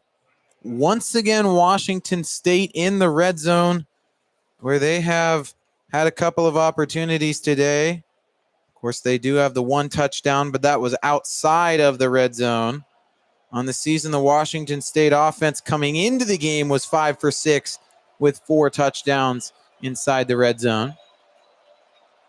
Now Mateer into his 5-step drop, rolling left, brought down, sacked. Alfonso Tupatala unscathed into the backfield, and that's going to be a 10-yard loss. Ooh. Still some extra chippiness after the play, but just a huge loss for Washington State. Keith Brown couldn't get up. He had his hands out like this and was showing that the UW defender was like grabbing onto him, or the offensive player. So Washington State's going to use timeout here with 29 seconds left to go. It's going to be 3rd and 20. Obviously, some extra chippiness, but BG, obviously, we've talked about Janikowski. 3rd and 20 from the 25. Probably one more play before a field goal attempt. So are you taking a shot to the end zone, or down by just 3 at the end of the half? Are you just playing it conservative and maybe trying to run down that clock so you get like the final play before the half, or at least force Washington to use their last timeout? Look, if you're WSU, you do what you got to do to get down and score a touchdown. Yes, you have a clock. You have 30 seconds left to score. But at the same flip side of the coin, you just need to get a score, whether you leave 20 left on the clock or you leave 2 left on the clock. So your main focus as an offensive play caller is what is the scheme that's currently right in front of you, and what can you do? Just try to get a touchdown every single play. Right now, at least if you're WSU. You're not an NFL team. You don't have that skill level yet. So Mateer will run it up the middle himself. A lot of space. Crosses the 20, 15, 10, 5.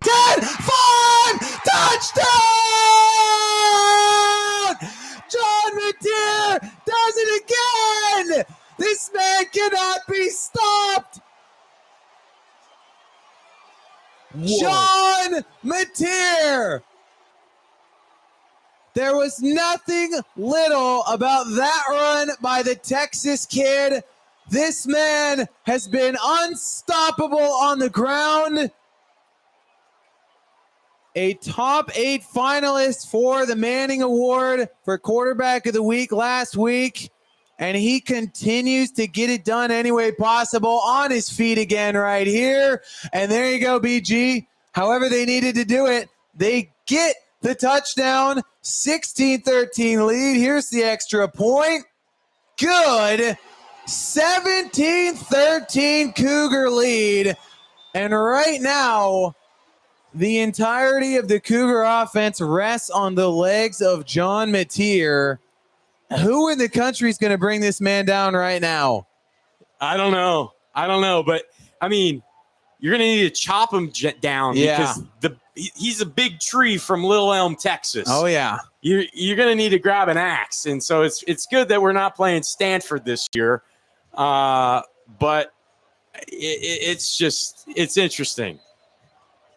Absolutely. Just insane as we get ready for the kickoff ensuing. Freak. PH, baby. PHREAK. Freak. That's crazy. No, absolutely. No, I'm not. I purposely misspelled freak. That would have been sad if a comm major. Anywho, we'll digress. We'll leave the comm jokes later. Ryan Harris getting ready to boot this one away. And now the Cougs, instead of settling for the tie, they go big to take a 17-13 lead. The Huskies, of course, will return the second half kickoff to open. So stopping them and holding them scoreless before the half would be huge. The kick is away.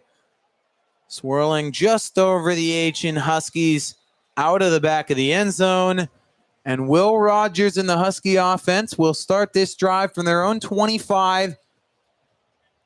How about that drive by Washington State? 6 plays, 91 yards in just a minute and 41 seconds. John Mateer shows how he could do it with his arm to Tony Freeman on the big play, then his legs on the 25-yard touchdown on 3rd and 20.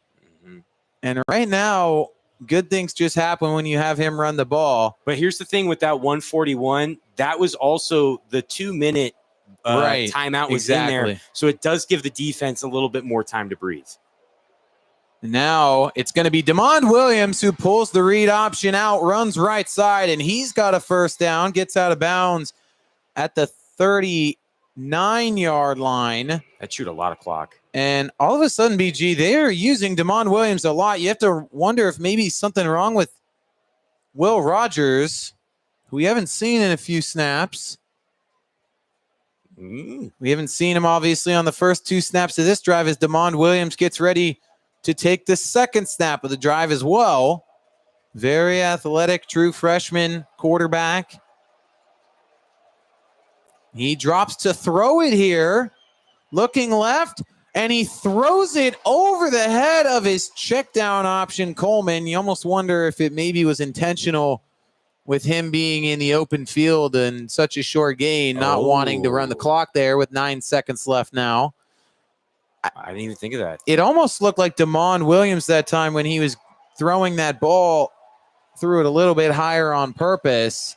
Seemed like his throwing motion wasn't exactly the same. Change to the offensive line. Landon Hatchett is in at center, and guard Memlar is in at left guard for the Huskies. And now a second down snap here. Again, it's DeMond Williams, pulls it, runs left side, trying to stiff arm the nickel corner Gushikin, and he's out of bounds with a 3-yard gain at the 42. Cougar right tackle Christian Hilborn is getting animated on the sideline. He is shaking his beard at the fans, trying to get them pumped up. The man has so many different arm and leg motions going on. There he goes. He's starting them up again. The crowd. He's getting his extra offensive linemen involved as well. They're trying to get all the Cougar fans in attendance. Well, I don't see here. I don't see the WSU cheer squad anywhere, but Christian Hilborn is like the John Mateer of cheer. They throw it out right. Jackson cuts back across the middle of the field, and he's brought down in the field of play. That play took so long that it ends up running it to the half, and so a great job by the Washington State defense. They don't allow any points there. John Mateer scores on the 25-yard touchdown on 3rd and 20. And how about this? Washington State takes a 17-13 lead into the half. BG. Who'd have thunk? We'll go to the break and come back at half, but before we do so, rapid reactions. What did you see? You said we didn't know much about these teams, but again, we see Mateer with his legs making plays. So what really is the identity of this Washington State team right now? John Mateer, if you're on offense, and if you're on defense, it's kind of shifting, right? They seem like they're being more adaptable. They have the tablets on the sidelines, so they're able to look back and see, okay, this is where we missed our route, or this is where the breakdown happened. Hey, a little bit more accountability in communicating. I think the thing to worry about here is we don't have a Grady Groves, right? We have a Dean Janikowski that is trying to do too many jobs at once. And so that's the thing to worry about if you're WSU. If you're the Huskies, you just got to stop touching the face. You're not makeup artists, so quit grabbing face masks and just you stay away from the laundry. And I think you would be winning this football game right now if I'm completely honest. One thing before we toss it off, we just want to thank everyone that's listening right now, joining the broadcast. For a little context, KUGR is Cougar College Radio. We are students here at Washington State University. Luke and I have called games all over the place, and we appreciate you being on this broadcast with us for probably, which will be most likely our final football call. So we're learning as we go through this, as the band has pyrotechnics now with smoke and whatnot. Yeah. But we appreciate you listening, and we appreciate your comments. But please keep it constructive. If you have any notes for us that are, to make us better or anything like that, we appreciate that. But do it in a more courteous sense. Absolutely. And yeah, BG, I mean, just that on that, like, we appreciate all the comments and all the viewers, of course. We hope that you all can return for the second half. This game's set to come down to the wire, a 17-13 game with Washington State and Washington both missing out on scoring opportunities already. It's sure to come down to maybe the final drive, maybe the final play like last year. 17-13, Cougar lead. Do you think we're going to see Will Rogers in the second half? Will Rogers, something to watch. We'll talk about it at halftime. Yeah. Of course, with DeMond Williams coming in for that final drive, plenty to talk about and plenty to get into in the second half. So much more action coming from the 2024 Apple Cup edition number 116 here from Lumen Field in Seattle. We'll be right back with you. Cougs up by 4 here on KUGR.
we're here inside Lumen Field for halftime, and we're going to take a step back. You're going to travel with me and Luke Westfall into the time machine. We're going back all the way to 1914 as Alex comes in the booth with us. That's our sideline reporter, Rave. We're going back to 1914. We have Henry Suzzalo and Ernest Holland. Actually, in 1913, they were roommates at Columbia University. And then they later became the president for UW in Henry Suzzalo, named after the library is named in his honor, and Ernest Holland, who was the WSU president later on. And now our library is named after him as well. Why are we going back? Well, let's give a little bit of context. Back then, it was the State Agricultural College of Washington and the University of Washington, two major programs. One was enacted by Congress, one through other channels, WSU being that one acted by Congress. And UW was having trouble getting funding sources. And there was the new additions of Evergreen State College, Western Washington. At the time, it was Bellingham. You had Central Washington and Ellensburg. So they were having a hard time financially speaking and not getting as much money as they were used to. So Henry Suzzalo went to WSU and asked, hey, can you get rid of your liberal arts program? Can you get rid of your history program? And can you get rid of engineering and stick to being an agricultural school and just strictly on vocation? And UW was going to do everything else and be the premier program for the state of Washington. WSU was not having it. Holland did not like it, and he came in to trying to calm Suzzalo down, but Suzzalo was not responsive to it. That same year in 1914, the Huskies beat WSU 45-0. Suzzalo was so mad and went, we are never playing WSU again in football. We are just too better than they are, and they can go off and just do what they should be. They shouldn't do college athletics at all. And it was all in the chant. It was all about money, right? And so what does Holland do? Holland goes and grabs this man named William Lone Star Dietz. He played with Jim Thorpe, who is currently in the College Football Hall of Fame. And William Lone Star Dietz was learned off the hands of Pop Warner. If you know Pop Warner football, that's the namesake. He learned from him, right? So it comes in 1915. WSU goes undefeated, scores 190 points to the opponent's 10.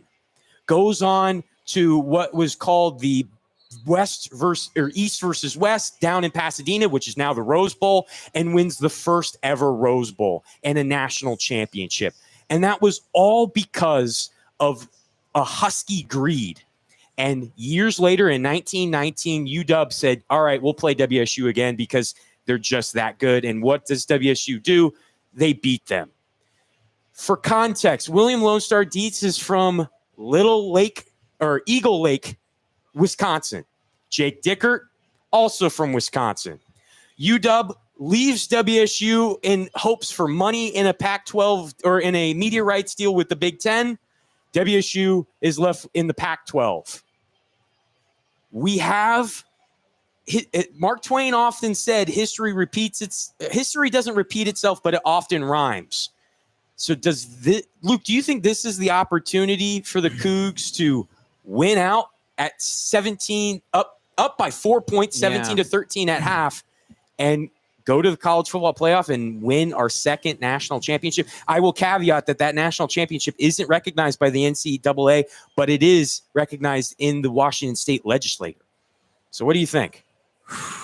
I know that was a long one, but no, I mean, it's just big shoes to fill. Beating Washington, certainly a possibility. Obviously, the lead at halftime. Going undefeated, certainly a possibility when you look at the schedule down the line of Mountain West schools. National championship, tough, but expanded 12-team playoff, possibility. You know, you go undefeated, you win convincingly enough over a certain number of teams, beat quality teams in road-like neutral site games, like potential. I think that there's the potential, if not to repeat, to make such a statement that is so bold that it feels like repetition of the circumstances that you referred to. Yeah. So it may not be the exact same thing, but it might rhyme in the sense that they make a statement so big to Washington, who of course left the Pac-12, goes to the Big Ten, while we try to rebuild the Pac-12, that it maybe makes a similar impact past the 5-year scheduling playing agreement for football with the two teams. Well, let's talk about this too. A part of the story I didn't talk about is Henry Susilo, by making that decision, almost bankrupt the university, and UW almost didn't exist because of what Henry Susilo did. Yeah. He's idolized through their history now in that library and how beautiful it is. But UW is almost not here. And now now bringing it into current day, they're over $100 million in debt. They're going to a media rights deal that's not fully they're not getting as much money as they would be in the new Pac-12 deal. And they're stuck there for another 7 years. And if they try to bail out in this new grand scheme of things, then they're really tight on money. So it's interesting. It's really interesting to see how things play out as the Cougs are about to kick this ball off. Again, 17-13 coming out of the half. A good boot from WSU and a reception right on the 3-yard line. Good blocking downfield. He meanders his way, sneaks past the 25-yard line. He'll be spotted right at the 26 from the line judge. And that's where maybe Will Rogers at the helm for UW. Looks like Rogers is coming back out. Obviously, Rogers, there was no clear sign of any injury or reason for his dismissal, but DeMond Williams comes in for that last drive, but it does look like we'll get Rogers, which is obviously critical for Washington. It really is. And speaking of critical, this game kind of began as almost like a November-esque gloomy wetness, and now it's kind of coming back as it was sunny before half. It's that little rain shadows now appearing. The ball's loose on the ground, and the Cougars jump right on it. But will they get the possession? Will Rogers saying that he's got it? Oh, and it is still UW ball. The headlines judge, or no, the center is the center of the officiating crew. Yeah. That's the second time Rogers has dropped a snap in this game. This time he gets back on it. Yeah. To mention from the last play where he dove on it, where he injured his left tackle. Left tackle Sawani Fasolo is back out there for Washington. Trips left, looking for the bubble screen, doesn't get it. Goes midfield to his tight end, and it is a successful grab right before the first down marker. He'll be a yard short, and that will bring up third down. They've really liked that seam route so far in this game with Kaliki Latu, and they hit it again right there. Flag. We're going to have a conversation. It looks like it's coming from It's got to be Washington pre-snap like that. Yeah. Almost like it came from the back judge. It did. Well, no. It did. It came in from behind the defense. No, it came from the umpire. Right. Yeah. But it was a false start, though, for Washington's offensive line. That's interesting. Usually you see the center make that call. But as we have motion, Will Rogers bringing Coleman to his left hip. Back, set over the middle, and a nice tackle in midfield, and that will be enough for the first down. And Steve Hall, he pounds his fists into the turf because he made the tackle short of the line to gain, but he basically rolled him over the top of him for the first down. Trips right. Will Rogers looking right over his intended target in Denzel Boston. And that time, just an overthrow by Rogers. And you have to wonder if this rain is starting to make an impact, clearly coming down out there now. I mean, our sideline reporter's taking a break. She's been working hard, but your hair is probably thanking you more than I am right now. as it is a lot of meat up on that offensive front. Will Rogers hands off the ball to Coleman. He finds a broken space. He's in open field, past the 50-yard line, stiff arms the Cougar defense, and runs out into the UW sideline. Right on what appears to be the 35, 34-yard line. And that was a big explosive play for UW. We were talking about earlier how UW has the most explosive plays in FBS. Yeah, they've been great this year with their explosive plays, even when they haven't had the point totals. That time, Coleman shows off his explosiveness, cutting it outside, and then he stiff-armed Gushikin off of him twice on the same play. Kind of embarrassing for a corner right there. Pretty impressive as they set the wide receiver in motion to the left side of the field. Hand off to the running back, and that gets quickly swallowed up on the front. That'll be a 4-yard pickup for the Dogs. Yeah, and they gave it to Cameron Davis that time. He is their backup running back, but he's a team captain. He missed all of last year with an injury, but he did have 522 yards and 13 touchdowns 2 years ago. Cyrus Webster did a nice job that time. The Utah Tech transfer kind of undercutting his assignment and making the initial contact defensively. The strong safety, Tanner Moku, comes in for the Cougs as Rogers is under center, passes it midfield to the tight end. He's bumbling and fumbling down into the red zone. All the way to the 12-yard line is where he's going to be finally stopped. Wow, big man coming through. Yeah, that time just a play-action bootleg to the left, and he's able to hit his true freshman tight end Decker DeGraff.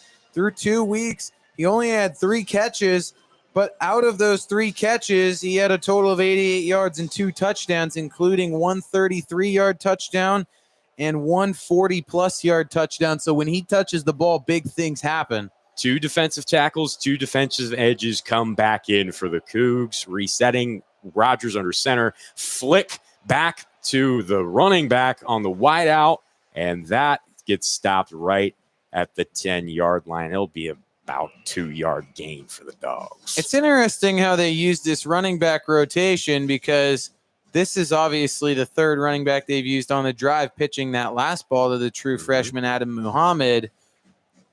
Cameron Davis on that one. Coleman obviously has had a lot of success in this game when they've really used him, even on this drive. Interesting that they continue to go away from him, though. Rogers under shotgun, and that is going to be a false start from the hurry-up from the line judge as they were a little bit too quick coming out of that huddle.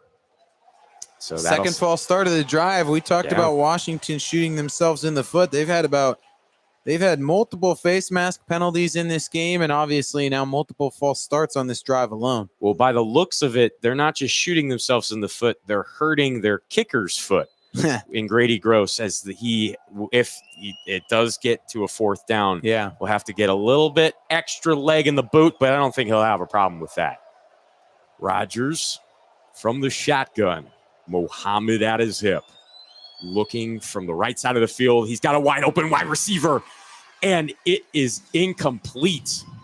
I think the field judge doesn't throw a flag for pass interference on that play simply because it was overthrown, and I think it was just too uncatchable. Yeah, I think so. And he pushed him to the ground late, but that wasn't a part of it. He was looking for a true freshman in Audric Harris. When you look at Washington, they have Jeremiah Hunter, Denzel Boston, Giles Jackson, veteran guys, but all their backup receivers they've had to utilize are freshmen, inexperience showing so far. Spreading the offensive front is the Dogs. Trips right. Rogers looks left, gets a completion, and is pushed out of bounds by Gushikin, the nickel. And he hits Giles Jackson again that time, who's had a couple of big plays today, including the touchdown early. But a really nice job that time by Washington State. Of course, some penalties from Washington hurt them, but they end up bending on this drive almost 5 minutes. But as it's 4th down, of course, they don't break. And with a 4-point lead, you can afford to not break because you still, even if they make this kick, take the lead into your next offensive drive. Gross setting up the 3-back, 2 to the side. Snap, up, good. And now it is 17-16 inside Seattle. Cougs are up.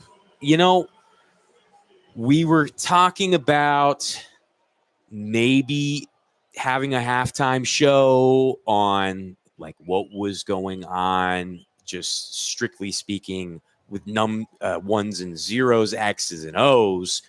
But we felt like we kind of covered everything. But now that this rain's coming in and this like whole other factor of like, does Will Rogers come back into play? And he does. What does WSU offense now have to do, as it's kind of turning a little bit, excuse the movie reference, but Forks Washington Twilight-esque, as this little understory rain cloud comes in? What are you thinking? It's going to be interesting. Obviously, John Mateer so far today, he's had a big day, but he's done it in different ways. 12 of 24, so just 50% completion percentage. Mainly with the legs, though. Right, 182 yards passing. He hasn't made any critical mistakes passing, so that's obviously the big thing. But a lot of times when he's dropped back to pass or they've had him roll out, there's been pressure in his face, or he's just had to try and throw it away because of pressure in his face on a play that didn't work. I think with the rain, adding even that extra element, making it even more difficult to throw the ball, the success that you've had on the ground you have to stick to. But what I would love to see them do, I feel like Washington State this season has had the most success on the ground, running backs or with Mateer, when they have found a way to get it outside. They've run a lot of inside zones. They've run a lot of Mateer quarterback draws, quarterback powers right up the middle, and you're running right into guys on the interior of this Washington defensive line that are very talented. You're talking about, you know, a 4-star transfer from Montana State and Sebastian Valdez, a veteran defensive tackle in Javon Parker, very talented defensive line for Washington, and talented outside linebacker in Tupatala, and talented linebacker in Carson Bruner, who's great at stopping the run. So coming back. Really, what they need to do is if you're going to have Mateer follow a running back, run it outside, off that outside C gap, or run some sweeps, run some outside zones, run maybe some pitches. Like, try and expand that defense horizontally so that maybe you can create some space on the inside, because maybe that won't work. Like, who knows? But you have to at least try it, because they really have not even tested those waters yet. Because, I mean, Mateer's been pretty good juking it, as Gross gives it a nice boot into the end zone as we receive it. Good blocking downfield. Nice little move there. Stopping right at the 23-yard line is where the Cougar offense is going to start this next drive. But yes, you're talking about how you need to space it out and give it a shot, because you're right. In Wayshawn Parker and Mateer, if they can find any open space, it seems like they're off to the races. We were talking, and Mateer is just so hard to tackle in open space too. I mean, we saw him get tackled earlier in the game and we were shocked, but once he's got in open space, he runs with such high feet, such high legs, and he is so physically built, just too tough to bring down in the open space. Trips right for Mateer, no running back in the backfield there. Looking towards his left, trying to find an open man, does a little dump pass, and he finds it in Williams to get the first down as he runs out. It's not always pretty, and right now the average time of release for Mateer has got to be over 3-4 seconds. It's taking a long time, but eventually his receivers are talented enough to create space, and if this offensive line can continue to buy him 4, 5, 6 seconds with his athleticism, if he can just put the ball in the vicinity of his receivers, they can exploit these DBs after a certain amount of time. Double trouble on each side of the field.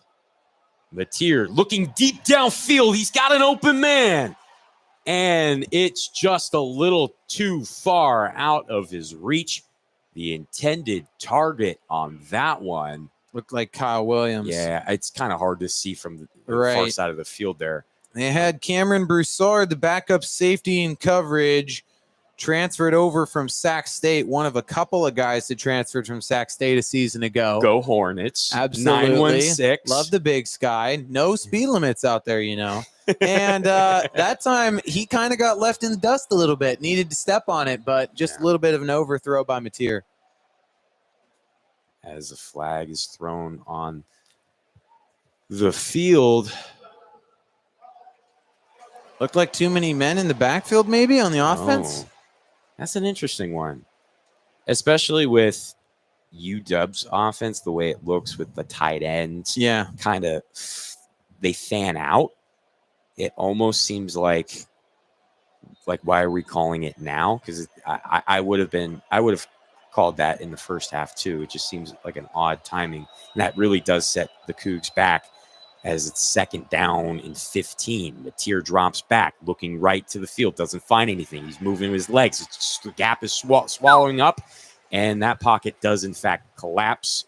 But he gets a little bit further across the line of scrimmage, maybe a yard. And he lowered the shoulder to the defensive end, Zach Durfee, and kind of put him right on his rear end a little bit, too. I mean, just such a physical finish by Mateer, and he never looks like he's affected by it at all. Yeah, even after the targeting last week, he got up like nothing happened. Yeah, and even with his helmet coming off in the fourth quarter against Texas Tech, as Mateer gets closer to the O-line, telling them what's going on, motions the tight end off for a trips left. It is Wayshawn Parker in the backfield, and that is another false start.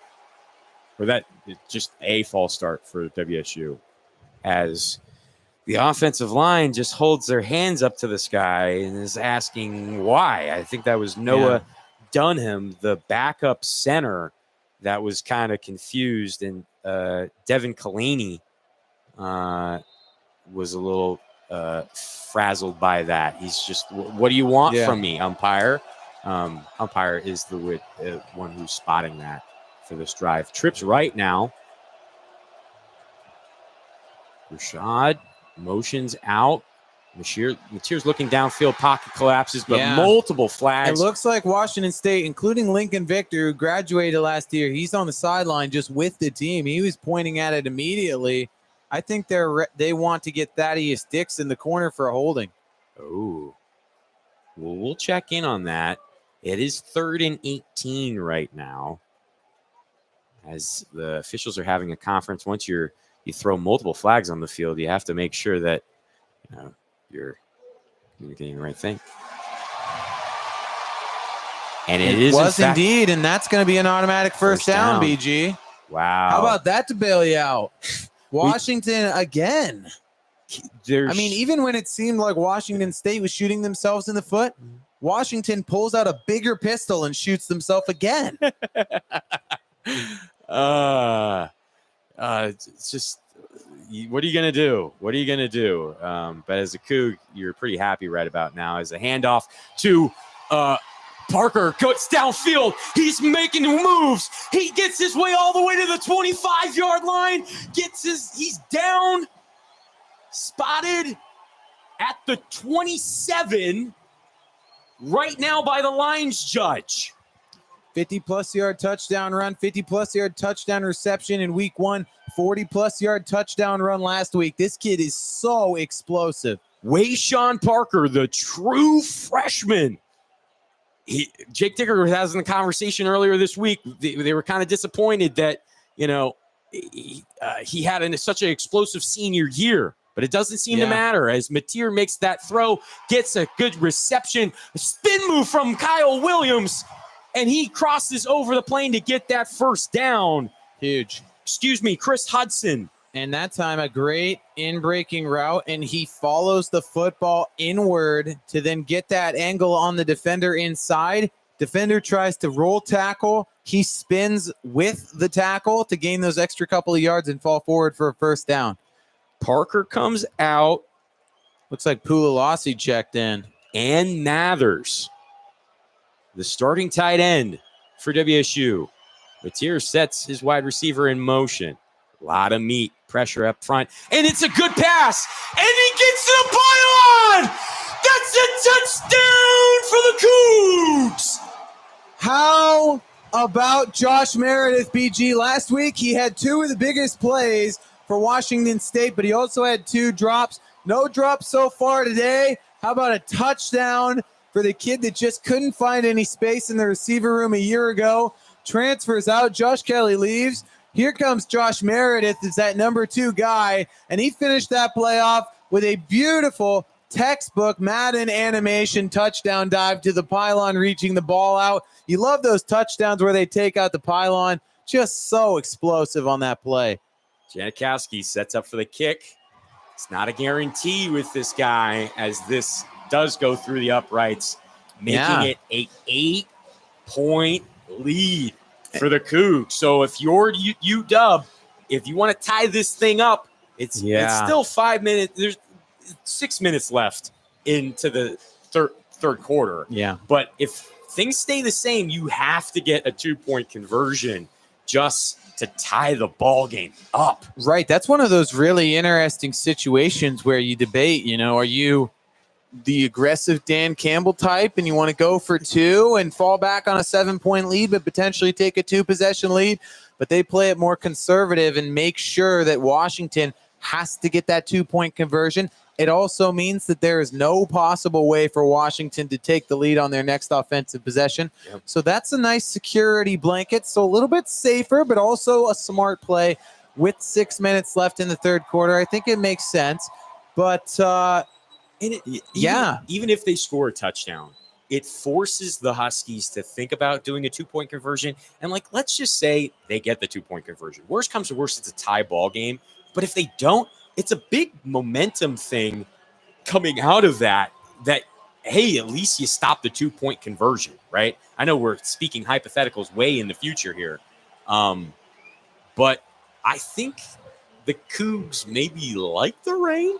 Question mark. I mean, it's all sunshine and rainbows back in Pullman right now, where this game would normally play. Normally how it works, if for those that are unfamiliar with the Apple Cup series, on every odd year, it is in Seattle. Every even year, it is in Pullman, Washington.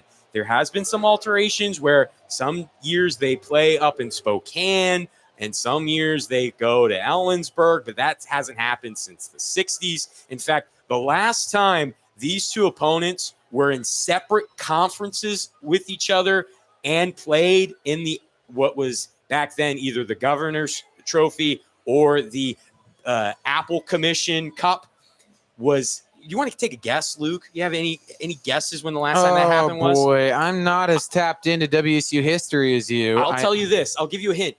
WSU was independent at the time. Oh, well, I know it's in the 1900s, but then it's have like a 1 in 100 chance. So let's see, 1953.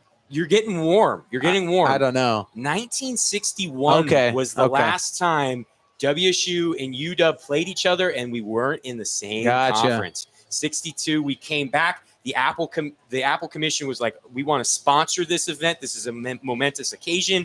And then they dubbed it the Apple Cup. Yeah. It's been so synonymous. Now Boeing is sponsoring it. But the Apple Commission is pretty happy. And Cougs, with the Cosmic Crisp, I would imagine, are pretty stoked that it still has that namesake on it. You got to love it.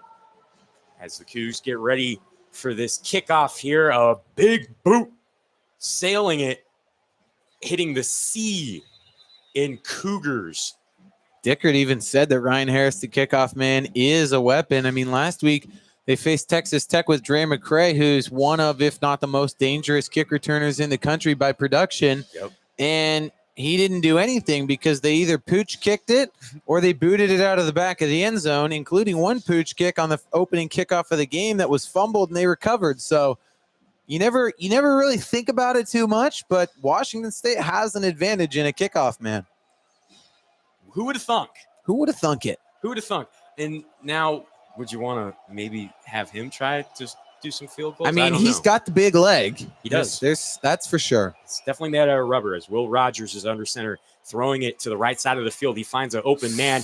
Missed tackle from the Cougars past the first down marker, and he'll settle in around the 40-yard line. That was Tyson Durant, the Akron transfer who missed that tackle. He said last week he was challenged by Coach Dicker.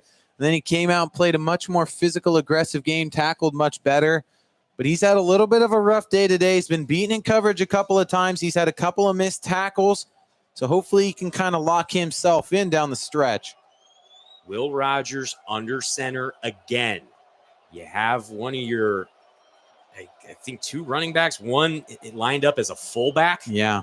Interesting combination. You see that in Arizona as the handoff to Muhammad right up the gut. Good drive there. He'll pick up another 6 yards for the Dogs, bringing it 2nd down and 4. And it looks like they check out of that fullback formation and they bring back in Giles Jackson, a wide receiver, to go a little bit more to that spread. Full defensive line rotation too. I mean, other than the MAC in the Big Ten, when do you really see a fullback anymore? Yeah, it's not common.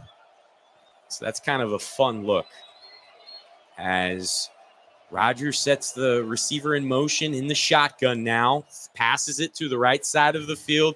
He gets the reception to Denzel Boston, and that will be a 1st down right at the 49-yard line inside WSU territory now. O'Connor in coverage, and he was just trailing a little bit, which is obviously natural on those slants. Really easy route to hit, 2-step drop. As soon as you hit that back foot, you're hitting that slant. And really the only way to stop it is if it gets jumped or if a linebacker comes in for a hit. Rogers under center. Hands it off to the running back. He's got wide open space to get that 1st down. It's a nice tackle from Kyle Thornton, but it wasn't enough. Oh, I stand corrected. It is right on the 1st down marker, so it's 2nd down and inches. Rogers gets the snap, hands it off again. Another couple-yard gain, but that was enough to give them the 1st down, and so now they're at the 36-yard line right now. WSU has bent a lot today. They haven't broken, and you can't win games if you kick field goals. If WSU can keep forcing these field goals, especially the way their offense has been going the last couple of drives, this game will be out of reach. So it's obviously imperative for Washington to at least have themselves in a position to be able to go for 4th downs and take shots to try and score touchdowns. And by them running the ball, they control the pace of play. And that's huge when you have a home field environment. And Rogers sets back from the shotgun. Nice tackle in the open field for the Cougs. Kyle Thornton showing who's boss. He's got that swagger. He's got that walk. Absolutely. He stood up and he had that walk and he brought the fist pump into it too. He was high stepping it. He was stomping it. You love to see that from your senior captain. The biggest, the largest, as they say in the state of Texas, as Rogers. Rogers makes the throw. The wide receiver catches it. It kind of was bobbled a little bit as it was going out of bounds, but it's still Husky ball. We'll see if that was a reception or not. It seems like it is because it's 3rd down and 1. Another play for positive yards, but another great tackle by Steve Hall. Anytime you hit a receiver and they stop moving, it's always a good tackle. And so far, Washington State, they have been, as we talked about in this half, but they have been great tackling, and that makes it so much harder to manufacture a long drive. Rogers under center, hands it off, and they get that 1st down just barely. Yeah, Adrian Wilson, the safety, came in and shoulder checked the ball carrier that time. A big hit. He ends up falling forward for a 1st down, and he holds up the just barely, like you said, inches on his finger. Cameron Davis getting a lot of action for the Dogs tonight. He's kind of that clutch player, right? Nothing too big, not like a Coleman, but Davis is out of Rancho Cucamonga, California, 6'2", 214 as Rogers looks downfield for an open man, doesn't find it.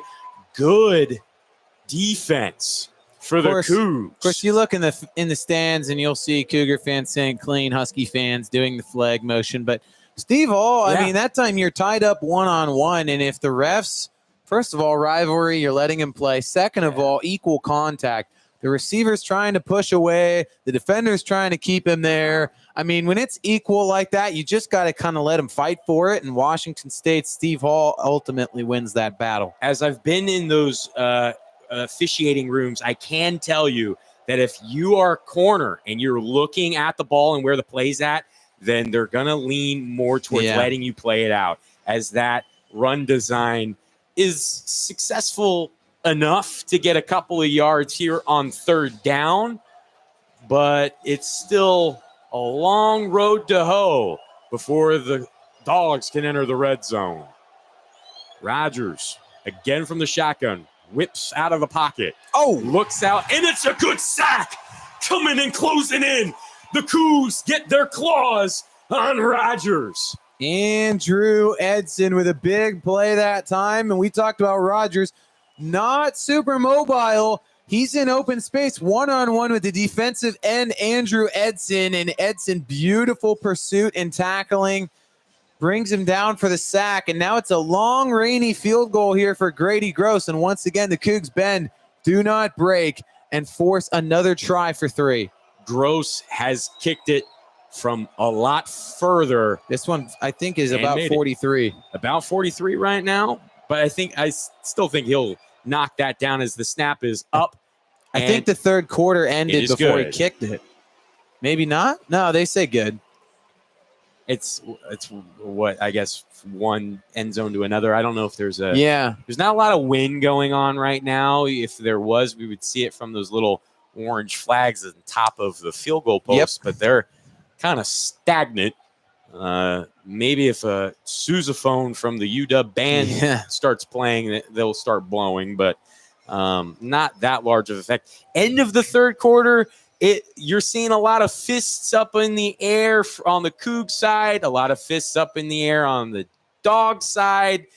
What does that mean? It's to signal the fourth quarter as we get into play. 24-19.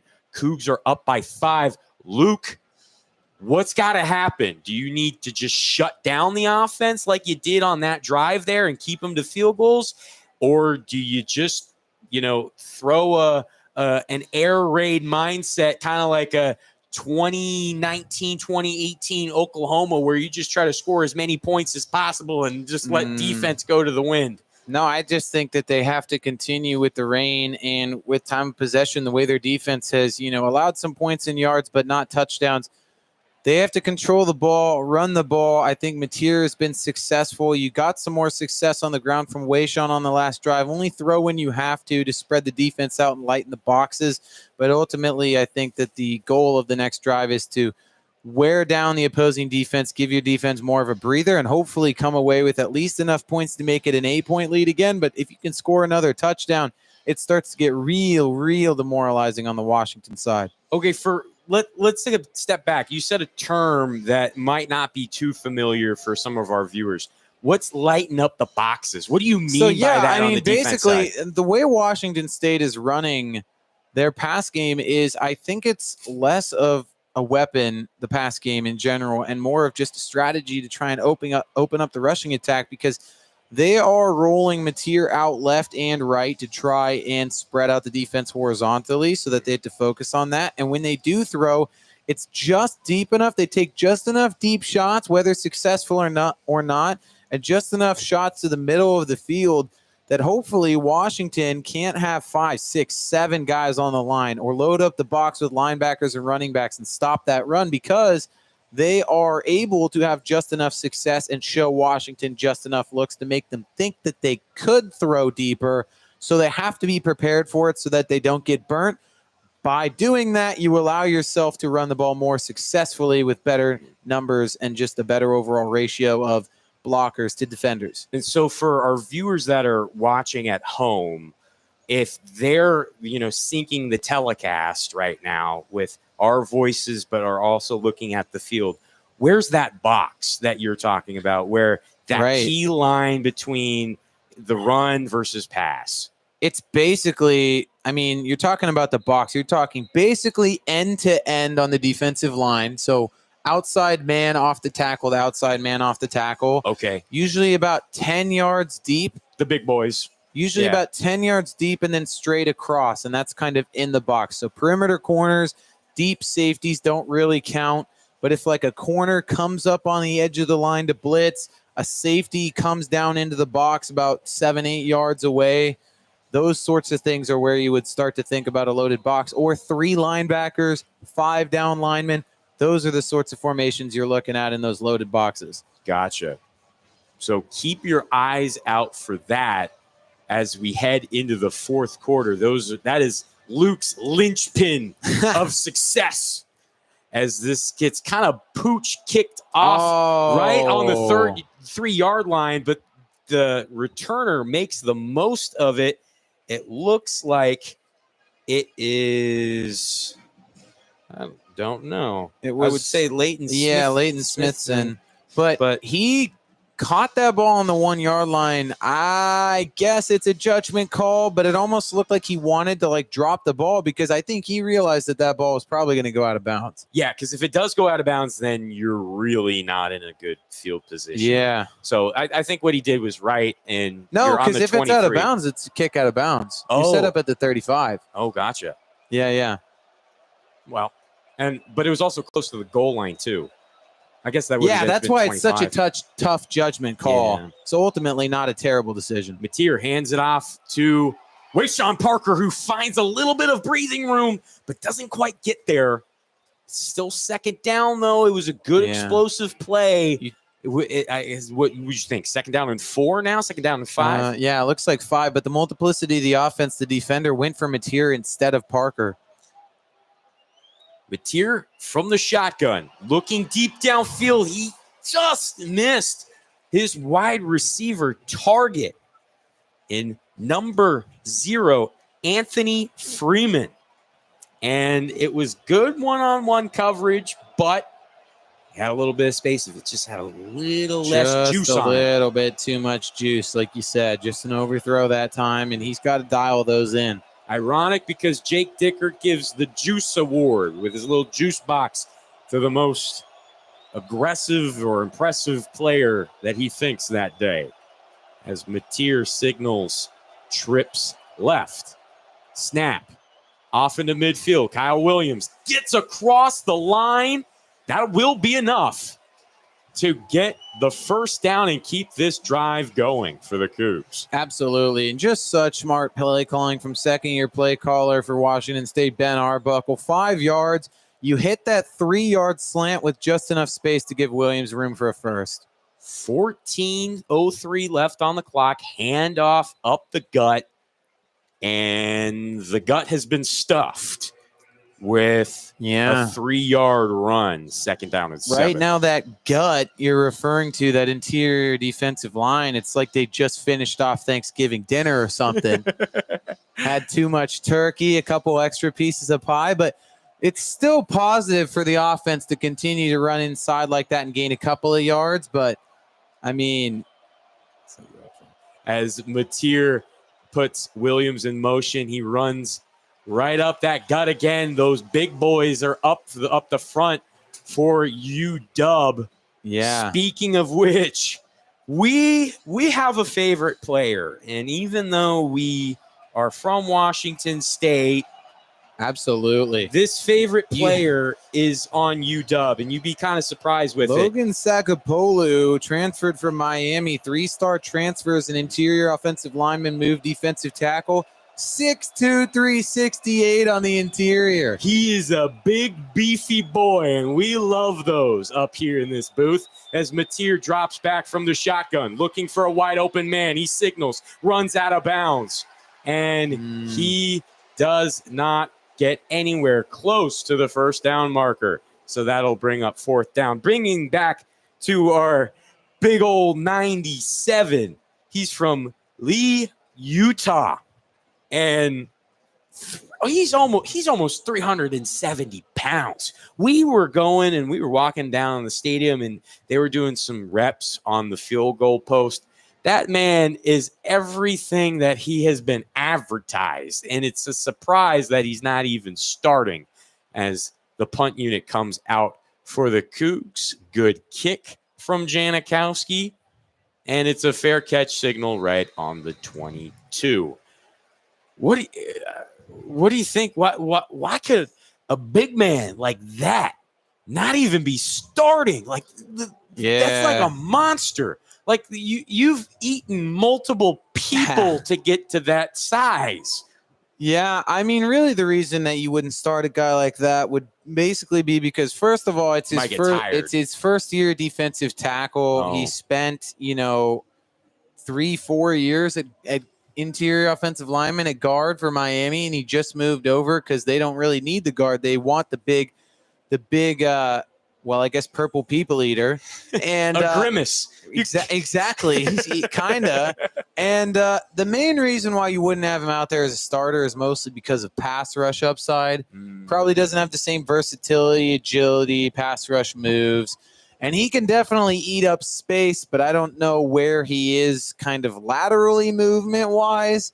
So that's probably why. But I would assume he's in on every goal line formation. And I would assume he's probably in on most 3rd and 4th and 1 or lesses. At least, at the bare minimum. He's probably a starter in those formations. In Madden, when you make your formations and you do formation subs, you can make guys starters in certain formations. So he would basically be a starter in those goal line formations, I would probably say. Got you. So if you are a scout, maybe for, like, let's say the Eagles or something like that, you would be definitely licking your lips for a man like that? I don't know. I mean, I feel like you could always use a guy like that. I mean, my ideal use for him, hey, he's a college athlete. He's athletic. Yeah. If I were a coach and I had a guy like him, goal line, yes. Where I'm using him, you want to know where I'm going to use him? I'm going to use him on a kickoff team. No, kick return team. Because why would you not want to line up your returner right behind that guy and have him hit the first block and then cut off of that? That's a bowling ball right there. I tell you what, you get him, 3 or 4 lines up in front of the returner, he can make that first block and you're gone. He could take 2 guys up if he wanted to. He's Rudy times 3 in your scenario. And in the NFL, where they're lining up kickoffs 5-10 yards away from each other with the new rules, he doesn't need to run all that far to get that first block. I don't know. Maybe we see it. Who knows? They're putting a lot more linemen on those kick return and kickoff teams now. As we are just coming out of break, the Huskies, as a reminder, are on their own 22-yard line. It is 12 minutes and about 30 seconds left here in the fourth quarter. Cougs are up by 6. So a touchdown would tie the game with the extra point, where Grady Gross has been perfect tonight, would give them the lead.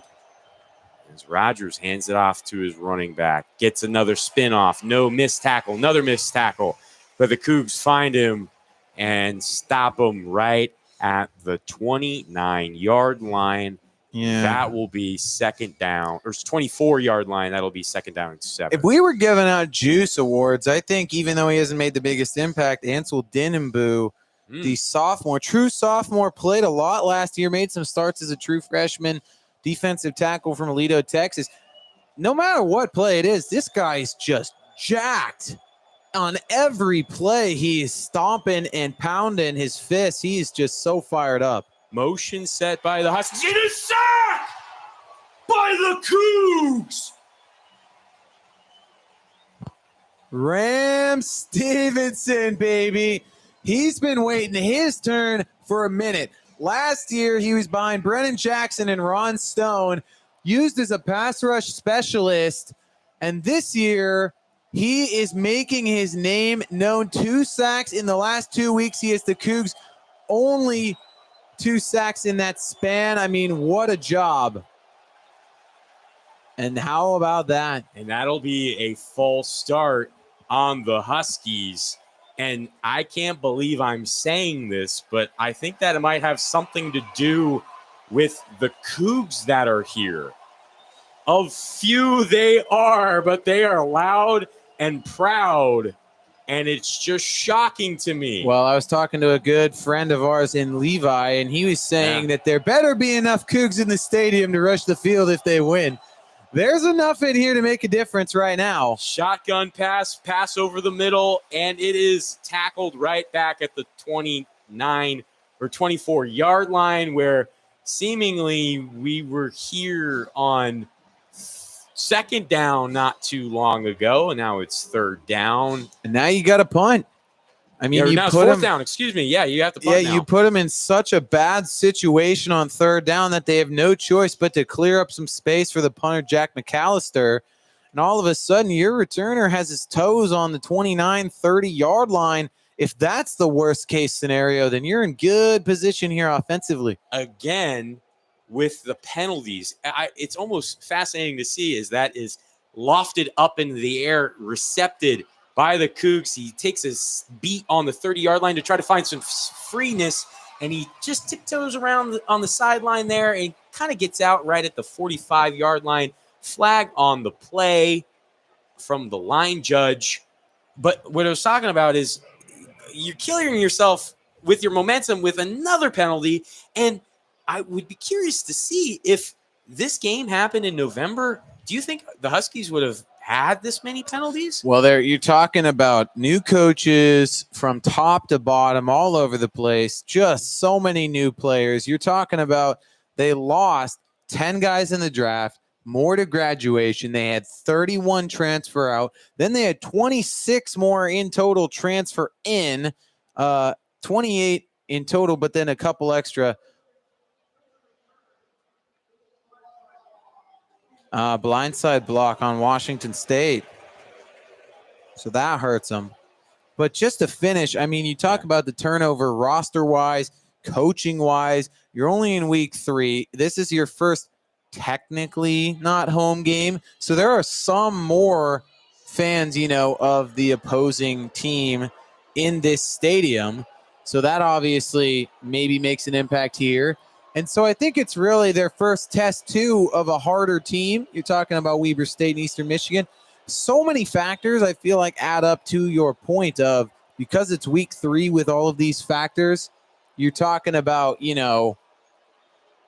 obviously more of an impact as, it looks like they're trying to get them involved again as they say go Huskies in the neutral site game on the board. Yes, so I was laughing at that because I'm looking up at the screen and the first 3 sections that they pan to as the WSU fans are now making their chant, the first 3 sections they went to, there were no Husky fans engaged, and it was all Cougar fans going dubs down and doing all sorts of different types of hand motions that I don't think I could do on this program.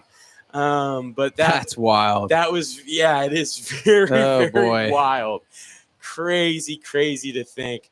We're going to try to get Alex Madsen soon on the neutralness of this site and her thoughts and opinions of that because she's down on the sidelines. She's hearing it. She's seeing it firsthand. So there's our perspective, but I imagine it's completely different down there. I can only, we'll definitely see. We're going to take a quick breather, though, as there's 10 minutes and 8 seconds left here in the fourth quarter. The Cougs are up 24-19 here in the great state of Washington.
Back inside the Pacific Northwest, inside the Cascade Mountains, tucked away in what is classified as a fjord, Seattle, Washington, where John Mateer sets back of the, that was a heavy hit as he runs out of the pocket into the field down at the 34-yard line as an injured Husky from that tackle. It was such a mean tackle that you would think John Mateer would be injured. Nah, the big tree from Little Elm, Texas, just annihilates the guy that's trying to annihilate him. Yeah, it was Carson Bruner, the senior captain at linebacker, and he kind of went over the back a little bit. I think he maybe got his hand somehow stuck, potentially. It looks like maybe he's holding on his shoulder. I think he might have, when he wrapped him up, I think he might have dislocated his shoulder. He is up and off the turf. He was really holding it down like that. I think that usually is what you see on those dislocated shoulders. You would hate to see that, but that's tough. It didn't seem right. He was immediately in immense pain, and his posture kind of gave some of it away, I think. Yeah, and I would say, too, that since he's a captain, I don't know this for a fact, but there's only, is it 2 on defense or 1 on defense that has a headset equipment that's talking with the sideline? If you have one of those, just one, yeah. It's just one. It is Bruner. It is Bruner. So they'll have a harder time communicating on defense if they don't get if Bruner doesn't come back in, or they don't have a member that is set up with a headset. And even then, you would be wearing a different helmet than you're used to and having someone talk in your ear. So that'll be interesting to see with this offensive drive from the Cougs. All right, so we are going to try to set some things up here from this little, I guess maybe it's a TV timeout. Yeah, it looks like it's a TV timeout. We don't take timeouts here, or commercial timeouts at least here at KUGR. We do need to rest the pipes every once in a while, but we're going to head down to our field reporter, Alex Madsen, on what is going down on the neutral side of it all. Alex, what's going on?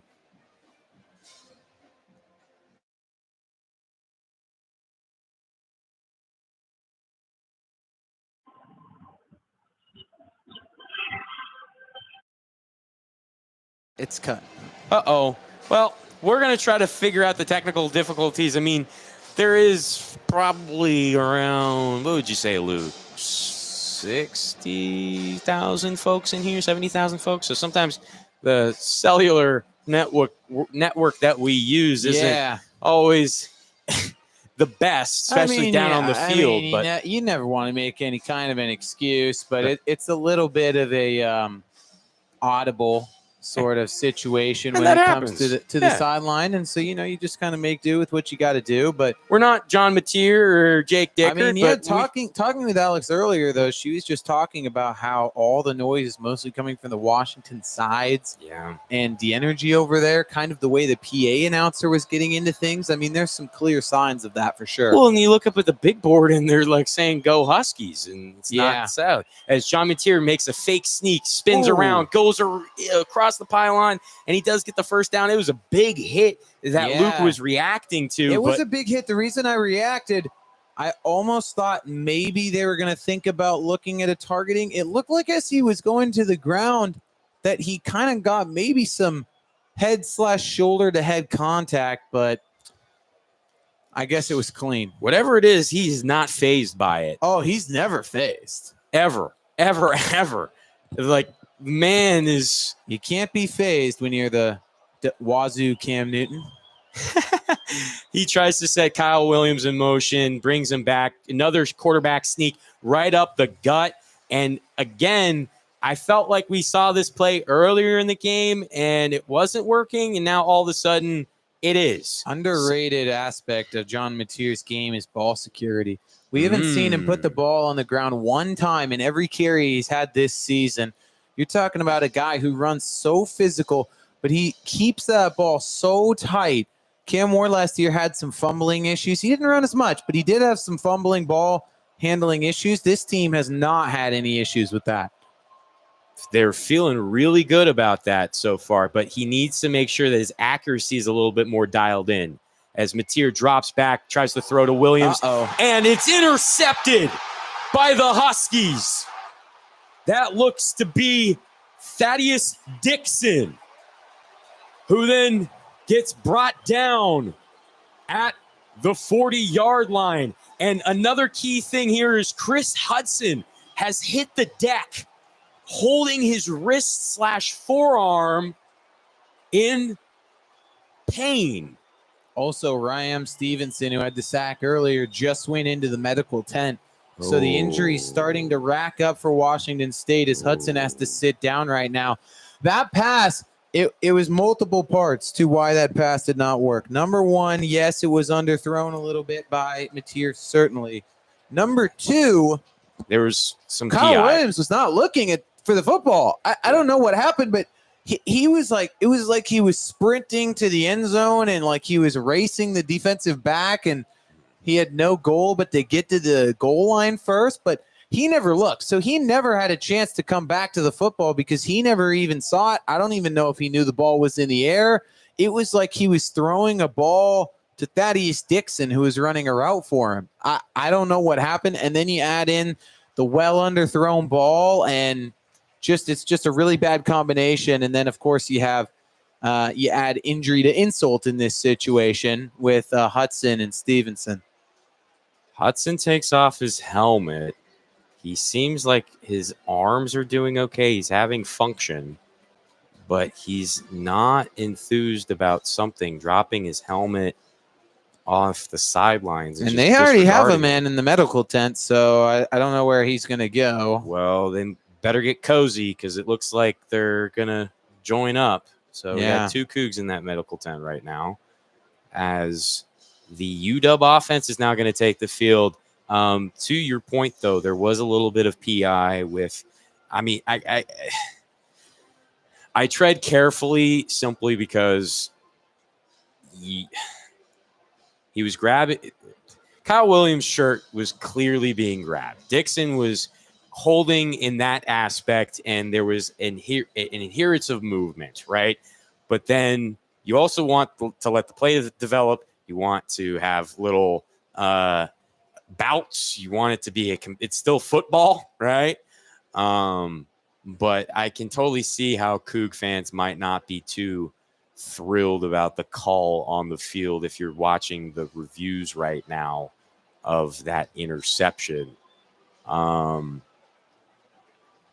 We got 8 minutes left, though. What a test for the defense. I mean, they proved last week that even though they gave up a lot of yards, they were forcing a lot of turnovers, and it was a better game energy-wise from the defense. This is an opportunity where they still need a touchdown. Ultimately, still, the goal for the defense is they obviously would love a 3-and-out or a turnover, but do not allow them in the end zone. That has been the goal the whole game, and it will continue to be, because as long as they keep them out of the end zone, they aren't going to win this football game because it's a 5-point game. If you keep them out of the red zone, you just get them to force field goals. As exactly Rodgers lines under center, hands it off to the running back, quickly gets gobbled up in the gut for a 3-yard gain. 2nd down and 7.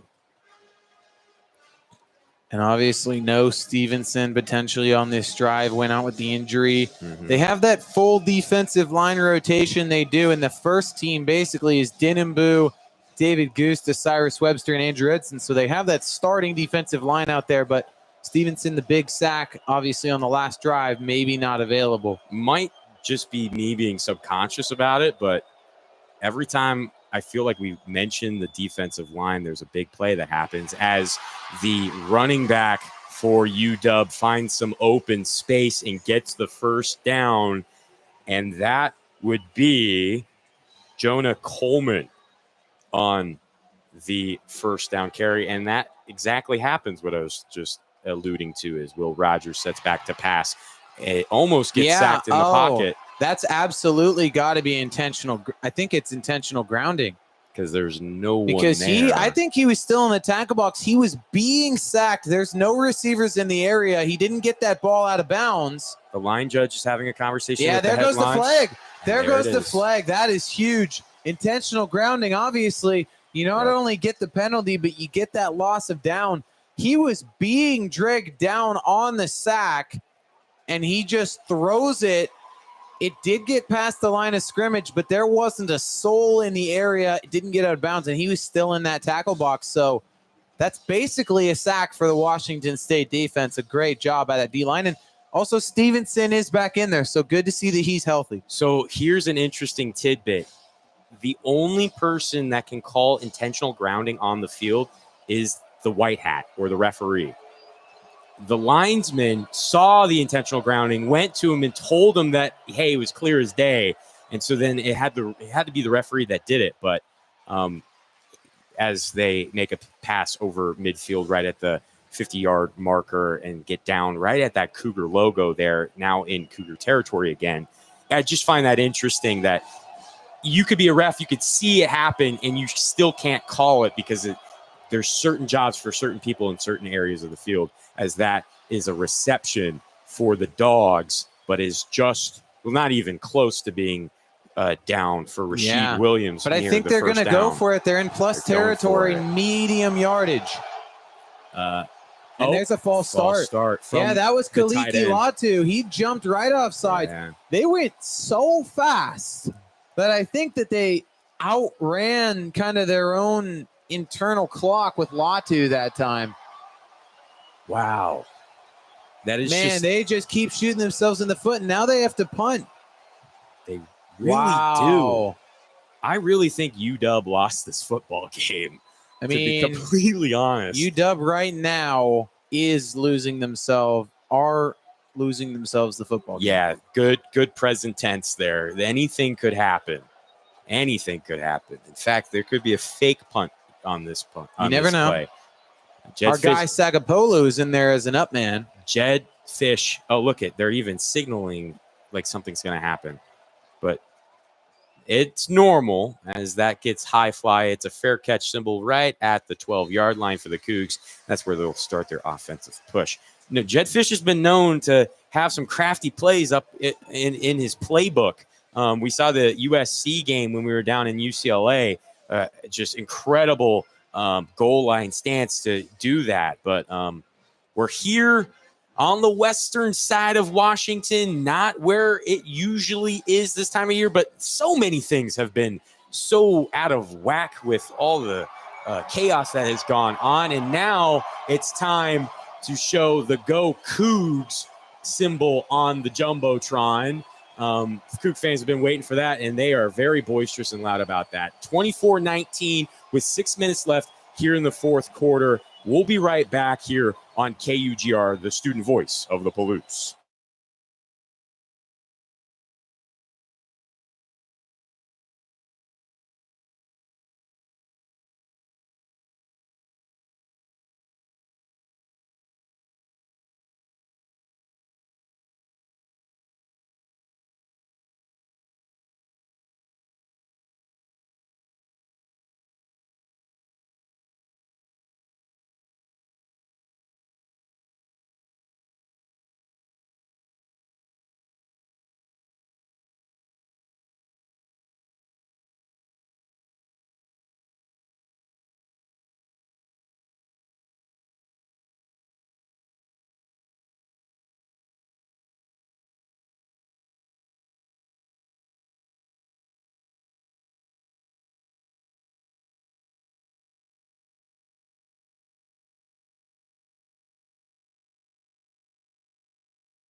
We're back.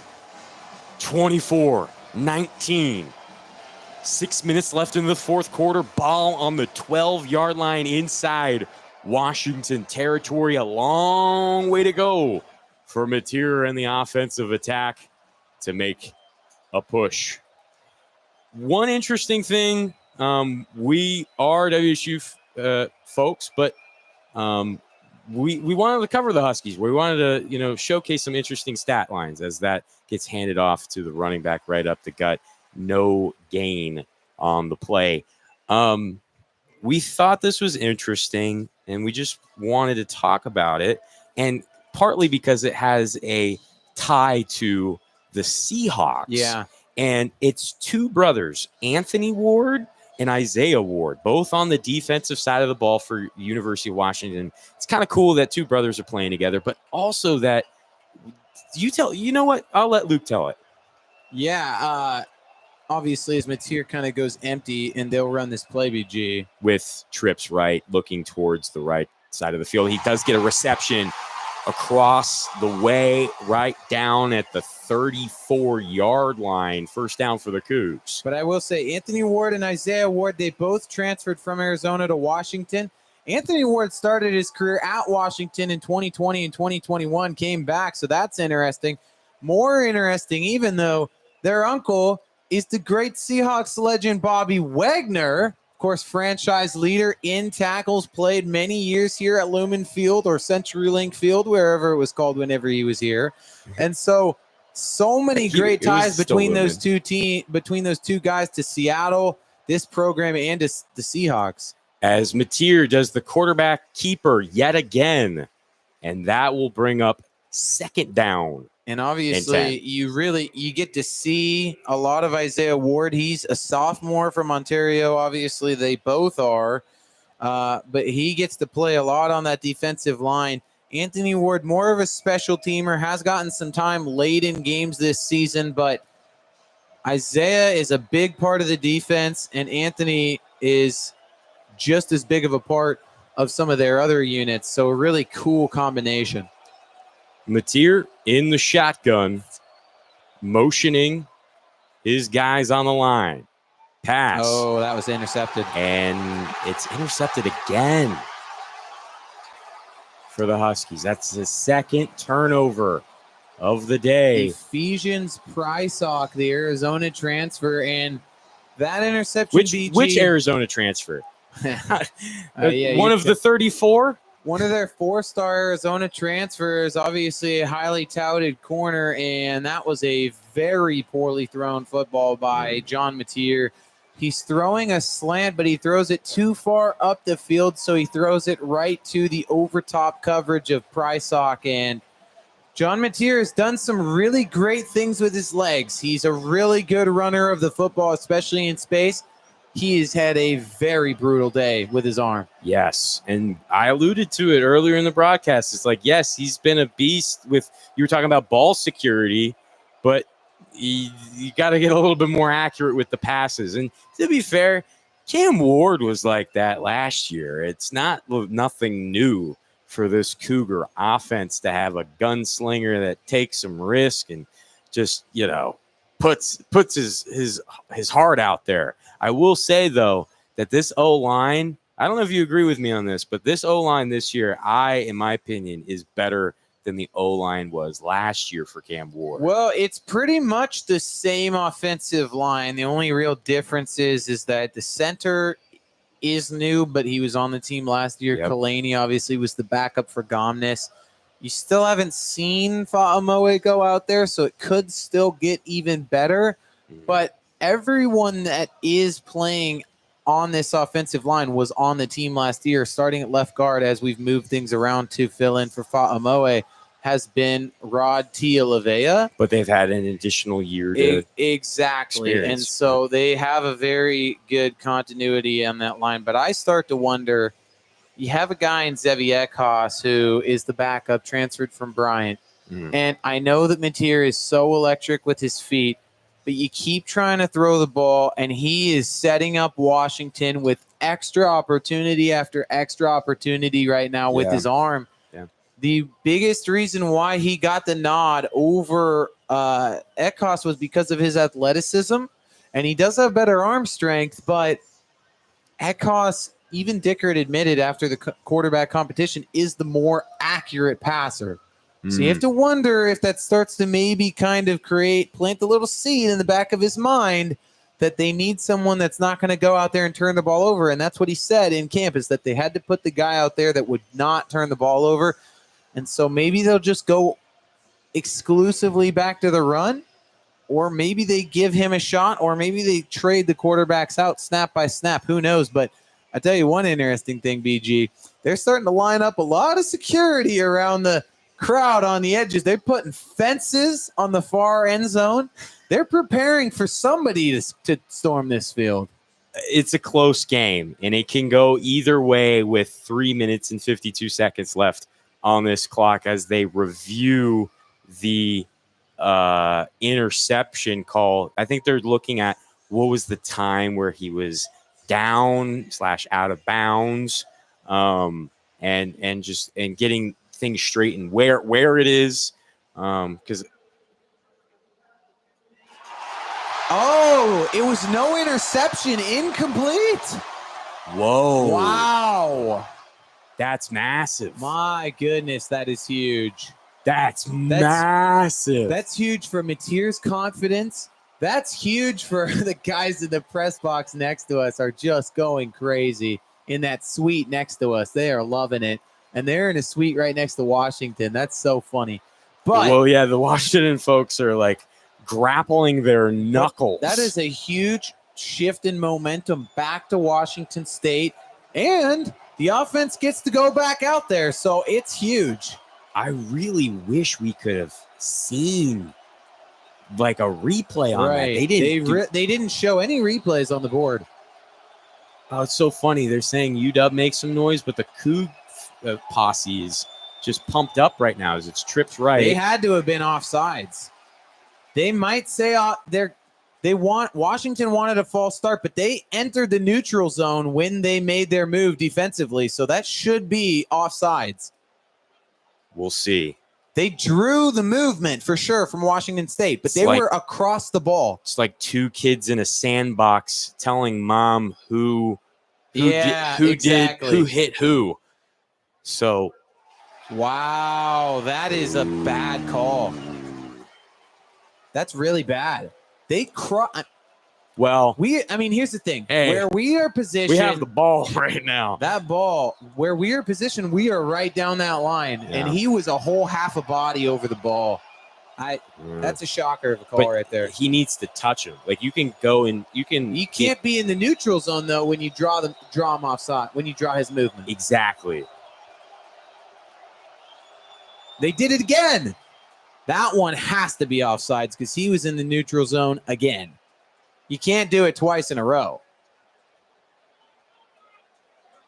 Here we go. Let's see what Dickert says. He's like, calm down, everybody. They're discussing it again, but come on. They are over the ball. And there it is. Illegal shift. You can't get them twice in a row. I tell you what. You tell him, Luke. Does Alex say something?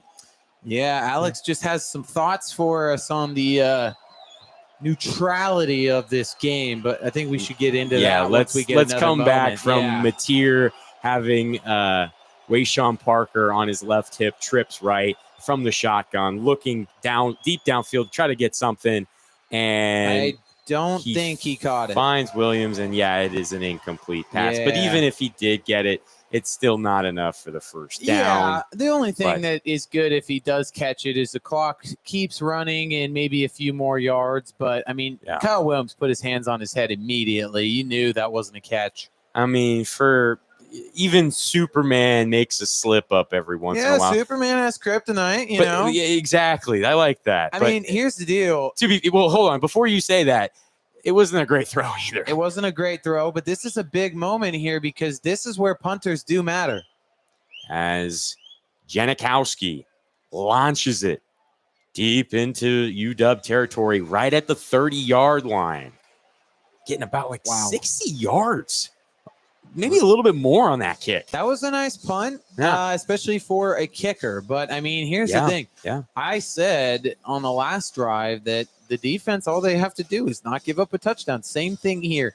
So much easier said than done. If you start playing prevent, if you start playing too soft because you're just trying not to give up a touchdown, then you can kind of be your own worst enemy. But at the same time, there is a sense of security knowing that, okay, you gave up a play. Go tackle, because as long as you don't give up a touchdown, you have the game. UW lined in trips right. Rodgers looking deep downfield for the pass. He's got a wide open man. He finds him. That's a huge play for the Huskies inside the 24-yard line in WSU territory. Tyson Durant got absolutely deep fried on that one. That was really unfortunate. Every time they've ran Jackson deep so far in this game, he's pretty much had the very best of the WSU secondary. Officials timeout? Yeah, for the lines. So the chain gang got tangled up with the stick there on the left side of the field, and so they couldn't accurately put it down. And so I think it was the head linesman over on the UW sideline that just had to make an official timeout. It looks like rarely see that. It looks like the backup QB Williams is back in as he fakes hands off to the left side of the field, tries to get close to the down marker, but he's unsuccessful. He does cross into the red zone, and now UW, who's only down by only down by 5 with 2 minutes and 45 seconds left to go on a 2nd down and 5. And Williams is in the game again, and they did this on their last drive of the first half, too, with the Williams. As Coleman bulldozes his way through that gut like he's Pepto-Bismol. Just couldn't quite get it to the finish line, though. As you talk about bending, still just can't give up a touchdown. I mean, the deep ball hurts so much because I'm not a fan of prevent defenses, but how you give up 5 yards of space deep over your safety's head in that situation is beyond me. But now you're in short yardage, 10 yards to go to the end zone, and this is where you really, really test the fortitude of not your defense, but the mentality of your team. 1st down and goal. We have a TV timeout now on the field. Luke, what is Alex saying? We want to get her voice here on the broadcast. Yeah, absolutely. I mean, we've talked about some of the neutrality of this game, it being in Seattle. Of course, Lumen Field is neither team's home stadium, but it is in the home city of Washington, of course. Home city of Seattle. Of Washington University. Oh, University of Washington. Yeah. Gotcha. Yeah, or University of Washington, I should say. Yeah. So it is kind of like home field in that sense. But, of course, ticket prices and all this different stuff, so many different factors. But ultimately, you can see more purple in the stadium, as you might expect, especially so far away from Pullman with the size of the campuses and the population of the city, so-and-so, whatever.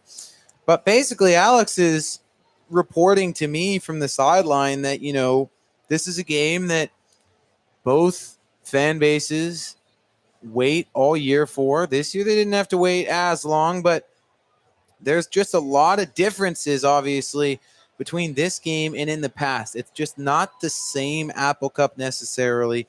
WSU does not have cheerleaders. They do not have a spirit squad.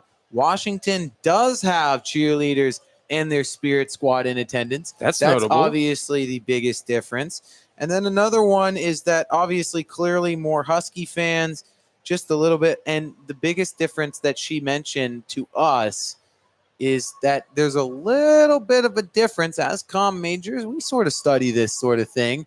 A little bit of a difference in the PA announcer's voice, maybe in some of the similar plays between Washington and Washington State, maybe something to watch for there, maybe with how that's going, obviously. And So they are obviously trying to make the game as neutral as possible with the way that it is. Well, But the fact of the matter is the flyover team that did the flyover before the game, they came on the field and they all had Husky shirts on. And it's just too hard to make a game neutral when it's in the same city that one of the universities is in. Yeah, so it's cool that it's in this stadium, but I just don't think you should call it neutral. Yeah, I agree.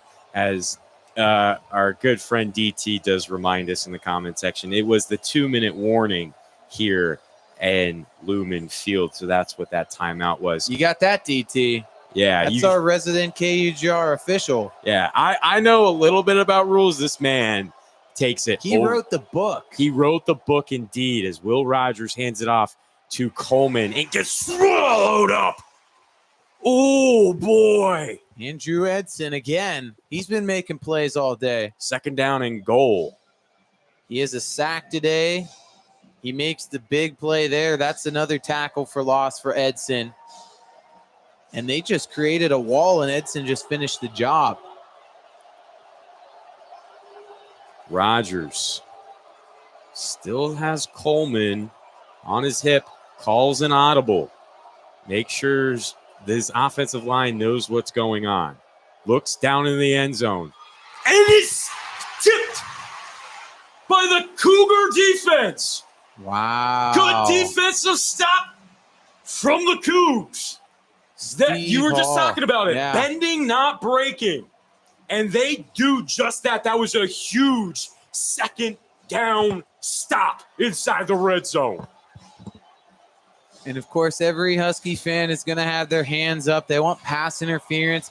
But it's been physical all day on both sides of the ball with the receivers and the defensive backs. They're really letting them play out there. And as a football fan in general, you have to love to see it. Washington lines up, spread out, brings everybody back in. Rogers from the shotgun, looking for a man, finds it. And he runs out of bounds just short of the end zone, looks to be right at the 2-yard line. How about this? At the football camp that my old high school used to do at Central Washington University, they would have a drill where a team's defense and a team's offense would line up against each other on the 2 and run one play to see who won. Oh boy. 4th and 2 with 1:12 left in the game, down by 5. You need a touchdown. This is Will against Will, not to mention that Will Rogers is the quarterback. How about this right here, BG? This could be for the game. Will Rogers set back in the shotgun. It's a little bit too much for him. He needs to take a timeout before a big momentous play unfolds with 1:12 left. 4th down here in Seattle. I wanted to comment on this. From Lumen Field to Husky Stadium, it is 7.9 miles away. From Martin Stadium, from Lumen Field, it is 286.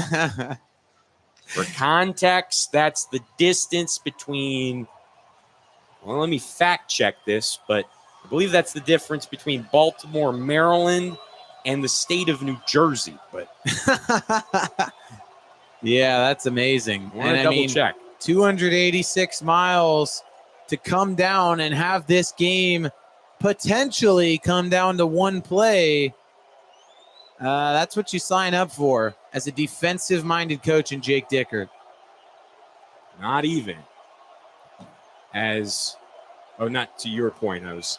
As Will Rogers looks for the quarterback. He doesn't get it! He's stuffed at the line! The Cougs have clamped their claws! That's a momentous stop for WSU! Wow. And listen to the crowd!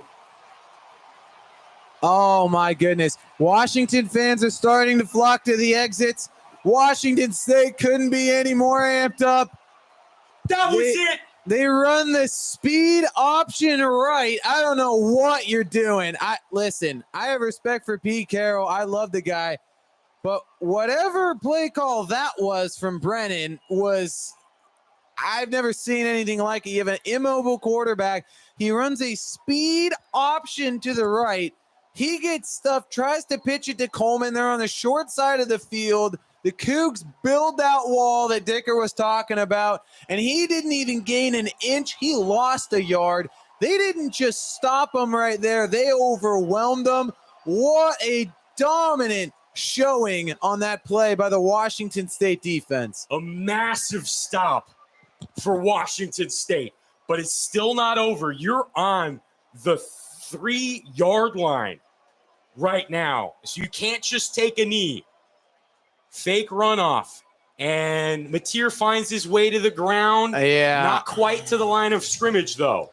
He lost 2 yards. And the thing I don't love about running from the shotgun this close to the end zone, we're in Lumen Field. It's home of the Seahawks. And last week against the Denver. Broncos, they ran out of the shotgun from their own end zone, and it was a safety. Wow. So really, why are you not lining it up under center and just QB sneaking it or handing it in an ISO to your back straight downhill? Now you're sitting on the 1.5 yard line, and if you're running out of the shotgun and they get a good push, it starts to get a little bit sketchy. You have to find a way to not fumble and not give up a safety because they only have 2 timeouts. So after this next one, when they run a play, they'll have time to maybe do something, but no more than maybe 10 seconds. So you just cannot get tackled in your own end zone. You just can't because it goes right back to the Huskies, and then you have a minute left on the And clock. they would only need a field goal to tie. Yeah. As they just kind of bulldoze, kind of like an Eagles offensive rugby push. That Kind of tush push. tush push. Yeah. Yeah. Another timeout. Do you almost try to get you would want a first down, right? Well, here's the deal, BG. I mean, It's 3rd and 11. they have no now. timeouts left. Yeah. So if you run a play and then you run a 40-second play clock after, let's say, a 5-second play, 40-second play clock, then you call a timeout maybe as the team punting with 18 seconds left about, let's say, and then you punt it, they probably get the ball back needing a touchdown with 10 to 12 seconds That's left. still too much time. But you can't Yeah. throw the ball and go for a first down and not run any clock. That's what you can't do. Okay. You have to run the ball. Yeah. Or you do a bold play. You pull a Mario Cristobal. I just don't see the bold play coming here. Oh, yep, that's a penalty. Oh. And that's massive. That time, the defensive tackle, it looked like it was Sebastian Valdez that time. Yeah, number 50, who lined up so close. He tried to get the jump on him, and he bumped Kalani backwards. Wow. Our center. And you can, and Kyle Williams is doing I don't exactly know what that dance is. It kind of looks like he's in cruise control, like switching gears, but dancing down the sideline. They're pretty fired up about it. I mean, do you blame them? You could definitely maybe run something a little bit more creative now, similar to maybe that quarterback run with Mateer they ran on 3rd and 20 in the first half. Yeah, and you're spreading out that that defensive line. Motion from Mateer. Oh, and they force another offsides, and Mateer just goes down. Smart play by Mateer. Really smart. Really, really smart. No whistle was blown, and I think UW was just reacting to that flag, and so they were kind of standing as still, but that is another offside penalty, and that will move the marker. I don't know if that's quite going to be a first down, though. Yeah, if you're Mateer, I mean, he had to run. There was nothing there, and you don't want to take a shot on a free play this late in the game. You're healthy right now. Yeah, and he slid. It's just smart. Yeah, it's just smart. And now, BG, 3rd and 1. Now you want to get a first down. I'll tell you that much. That deep in your end zone, you don't want to do anything too risky. But 3rd and 1, if you can get a first down, the game is over. So, and the clock is still going right now because it is a penalty. So they're just going to let the clock run down. Well, the game is over then. Pretty much. They're going to call a timeout. the game is over pretty much, BG, away from some kind of a turnover, because they're going to run their third down play, and then they're going to have enough of a play clock to just run it out with no timeouts for Washington. So basically, if you're Washington State, all you got to do is make sure that the ball is snapped to Mateer and that he does not drop the ball, which, to Ball be control. fair, Will Rogers has fumbled 2 snaps today. So anything is possible, but that's all it's going to take. Wow. We're going to try not to get too emotional about this. How about this? This is our last Apple Cup. Washington goes to the Big Ten. They leave. They call you little brother.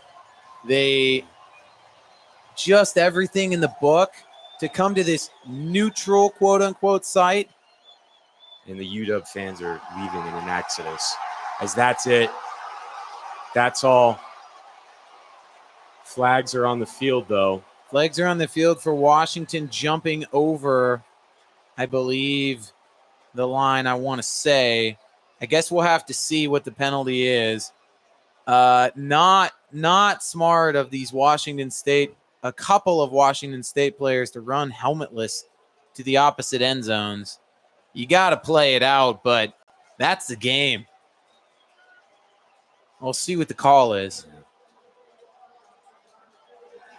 It was on the D. It was unsportsmanlike conduct. Yeah. You're telling me unsportsmanlike. Wow. As Cougs are doing backflips. Yeah. They're going to run the clock. 26 seconds still on the clock, and the field is stormed with players. And they should run it. This is a very interesting They're scene. already doing the post-game interview with John Mateer. The game is over, but the clock is still time on it. So that's the game. How about that, BG? That is the game. And they've fenced up the goalpost to try and make sure nothing happens to that. My goodness. Oh, and here comes the Apple Cup celebration. Yes, sir. Jake Dickert, as an interim coach, wins the Apple Cup in Seattle at Husky Stadium in 2021 against a bad Washington team. Largest margin of victory Largest for WSU. margin of victory in the series. And now Washington State, the non-Power 5 Washington State, takes down high and mighty University of Washington in Seattle at the home of the Seattle Seahawks, where we've had troubles in our past, like you said, BG. Yeah. It felt big a week ago, beating a Big 12 team by 21 at home. But in this setting, with so many more Washington fans, the Washington pep squad and cheerleaders in the city of Seattle. This is massive. Both teams 2-0 this early in the season. Big Ten opponent, Big Ten officials. I mean, wow. What else can you say? Not much other than what was filled with purple now quickly turns into dark blue and crimson from an amazing game. I think I am proud of Coug fans for not storming the field. Yeah. It shows to me, I know that you mentioned that the Cougs have a clock counting down to this game and the Huskies don't. And I think what that more shows is not because of the clock, is a couple WSU fans are trying to storm the field and they're getting taken out by security and police. So that, you hate to see that. Yeah. But you see the Apple Cup trophy Uh-oh. on the 25-yard line in what was Husky territory. Yeah, well, you know what? Never mind. I think they are going to try and get on the field. What are you going to do? I don't blame them. This has been incredible for the UW folks that were on this broadcast. We appreciate you listening. Appreciate you joining our call. UW also has a student radio. They've been nothing but gracious to us and to me UW for the past 4 years. So I highly recommend you go check out some of their calls. Absolutely. But we appreciate all the support. I mean, I did an interview recently with the student paper over there at Washington. Yeah. He was nothing but nice. I mean, I know obviously plenty of people, friends, family that from Washington State, or from Washington, I should say. There are so many amazing people within Washington and the university. But this game, the impact, the trophy, the field storming now from the remaining Washington State fans. Look, there's Governor Inslee with a UW hat on. It is a result of how much Washington State cares, a statement. It's not even, obviously, this rivalry means a lot. It's not even the rivalry as much as it is a statement about Washington State. Nusi Milani said earlier this week that he has no hate for Washington, any of their players, but that they don't like Washington and that their passion for the rivalry comes not from their hate for Washington, but from what they believe about themselves, how much they care about Washington State and what they do here, and some of the disrespect that they have felt. Sure, from some Washington, yeah, but just nationally, from the conference falling apart to national coverage to the college football playoff to the Pat McAfees of the world, well, people leaving the program and going to Washington, not to, name names in the athletic department. Like, how much disrespect can you take and not expect that when you make a statement to show out like this? And so, and in this atmosphere, it couldn't feel any better for that team down there on the field. And let me preface this too, is it's not like a recent thing. I gave that history lesson and I took as much time and energy into researching and crafting that because of the simple fact of, as a third generation Coug myself, it's important to note that UW has always looked at WSU as the little brother, has always tried to stifle its growth, has always been chasing a money bag for something else, and the just blatant disrespect. It's not nothing new. It's been a reoccurring thing that has happened over 100 years.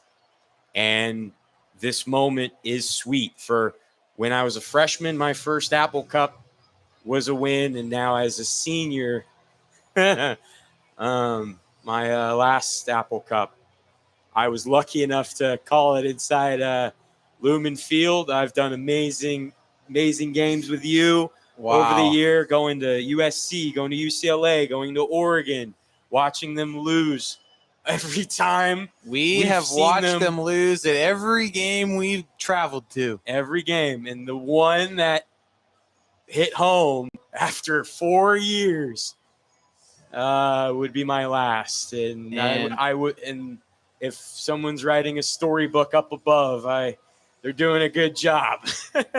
And how fitting is it, I mean, that in this last call in Seattle, nearby, your hometown with your home school here, like with this kind of a moment, like how amazing and just such an awesome moment. I mean, not even to talk about the rest of the season and the opportunity that this sets up with the remaining schedule and all that kind of stuff. You don't even need to mention it because it's already foretold by the reaction to this game. And this is not the end all be all of the season. There is so much more to accomplish. But this right here is a game that's normally at the end of the season that is that highlight of the season, that game you look forward to. And now they can go into the rest of the season knowing that they are the champions of the state for football. And how big is that? And how fitting is it that the Apple Cup never has once ever left the Pac-12? Yeah, that streak stays alive. It's also sweet that 40% of Washington State student base is from Western Washington. So for them to get to see this, and UW's not even in school right now, so it means a lot. And a lot of students couldn't come to this game, and it would have been so sweeter if this was in Pullman, Washington. But we're thankful that they're playing. We always find our way back home by Andy Grammer, our school unofficial school song. Do you have any last closing thoughts before I bring us out here? I might say some kind of a similar farewell to KUGR after I do my last game, which is at Boise State. But so I don't have anything like that. But, I just think that it is so, honestly, I feel like I've had words, but I don't know if there are any other words that I can say to encapsulate the situation other than that Lumen Field is painted in crimson, white, and anthracite right now. And you can't love it anymore, I don't think. I mean, how amazing is it to do something like this? And I am excited to talk to some of my old Husky friends Tonight. Yeah. Don't be too vicious. No, not vicious. No, not vicious. Never vicious. So for context for me heading into this game, in the past 24 years into the 21st century, the Cougs have played inside Lumen Field, CenturyLink Field, Quest Field, whatever you'd like to call it, a multitude of times, and they've only won twice. Once against Baylor, and then once against Grambling State. So this has kind of been a house of horrors for the Cougs, and we come out with a win. For me, my first ever WSU game was inside Lumen Field, and it was WSU versus Oregon, and we got clobbered. It was part of the Paul Wolf era, and I was like 7 or 8 years old, and that was my idea of Cougar football. Is winning is not an expectation if you're a Coug fan, and it's so remarkable and sweet. And all the games that I've called over the past 4 years as now a student have been just an absolute honor. And I will always be a member of KUGR with the president here and whatnot. And even though I've moved on to other student organizations at Washington State University and leadership roles, but KUGR will always be my home. It was the first place where I was accepted out on the mall my freshman year, doing a radio show. And it means a lot to me that this space is available for students like me that just want to know nothing going in, and now come away with these amazing experiences. And I want to thank everyone involved with this broadcast. Luke, Absolutely. Alex, Levi, Davis behind the scenes. Everything that went into it. Yeah, so I am immensely grateful. My face will still be around these halls even when I graduate. But I just want to say thank you for everyone that's been listening to all the trips that I've made over the years. Yes, sir. And thank you. Listen to his voice. An ode to the great BG, who, before we get out of our last call, I mean, last year we were coming off a year at KUGR where we just had no cohesion. Nobody knew each other. There were games called. There were good people. There were good calls, but there just wasn't the level of cohesion and chemistry and joy for the activity and travel and just what we did. And then BG came in and he just asked me to be his assistant. And I said, oh, that sounds cool. I bet I could get more games if I did that. And then it spurred me on to eventually take on the role of doing that. And I'll hand that off to Davis, who is so capable next semester. But I mean, really, I feel like the last 2 years, this has all culminated into kind of this moment of just what it means to travel the games and show this support and do this work in these road environments. And that all started and now comes here to this big moment because of BG's work and what happened. So Mr. Emmett Brisgornia, man, I appreciate you and everything that you've done for the organization, but especially for me and what you have sparked in me and allowed me to do for this organization that I will eventually hand off. And I think that this organization is in great hands, and you cannot love it anymore, the amount of student coverage that we are allowed to give for Washington State athletics and football in this moment and in the future. And it is just so amazing that all of this can happen. So you got to love it. You got to love it. And I wouldn't be here if it wasn't for Aaron Madsen that did the same thing for me.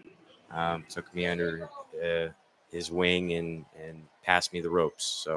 So many other great KUGR alums that we get the fortune to talk to semi-regularly on Snapchat with their thoughts and opinions. I bet they're having a blast right now.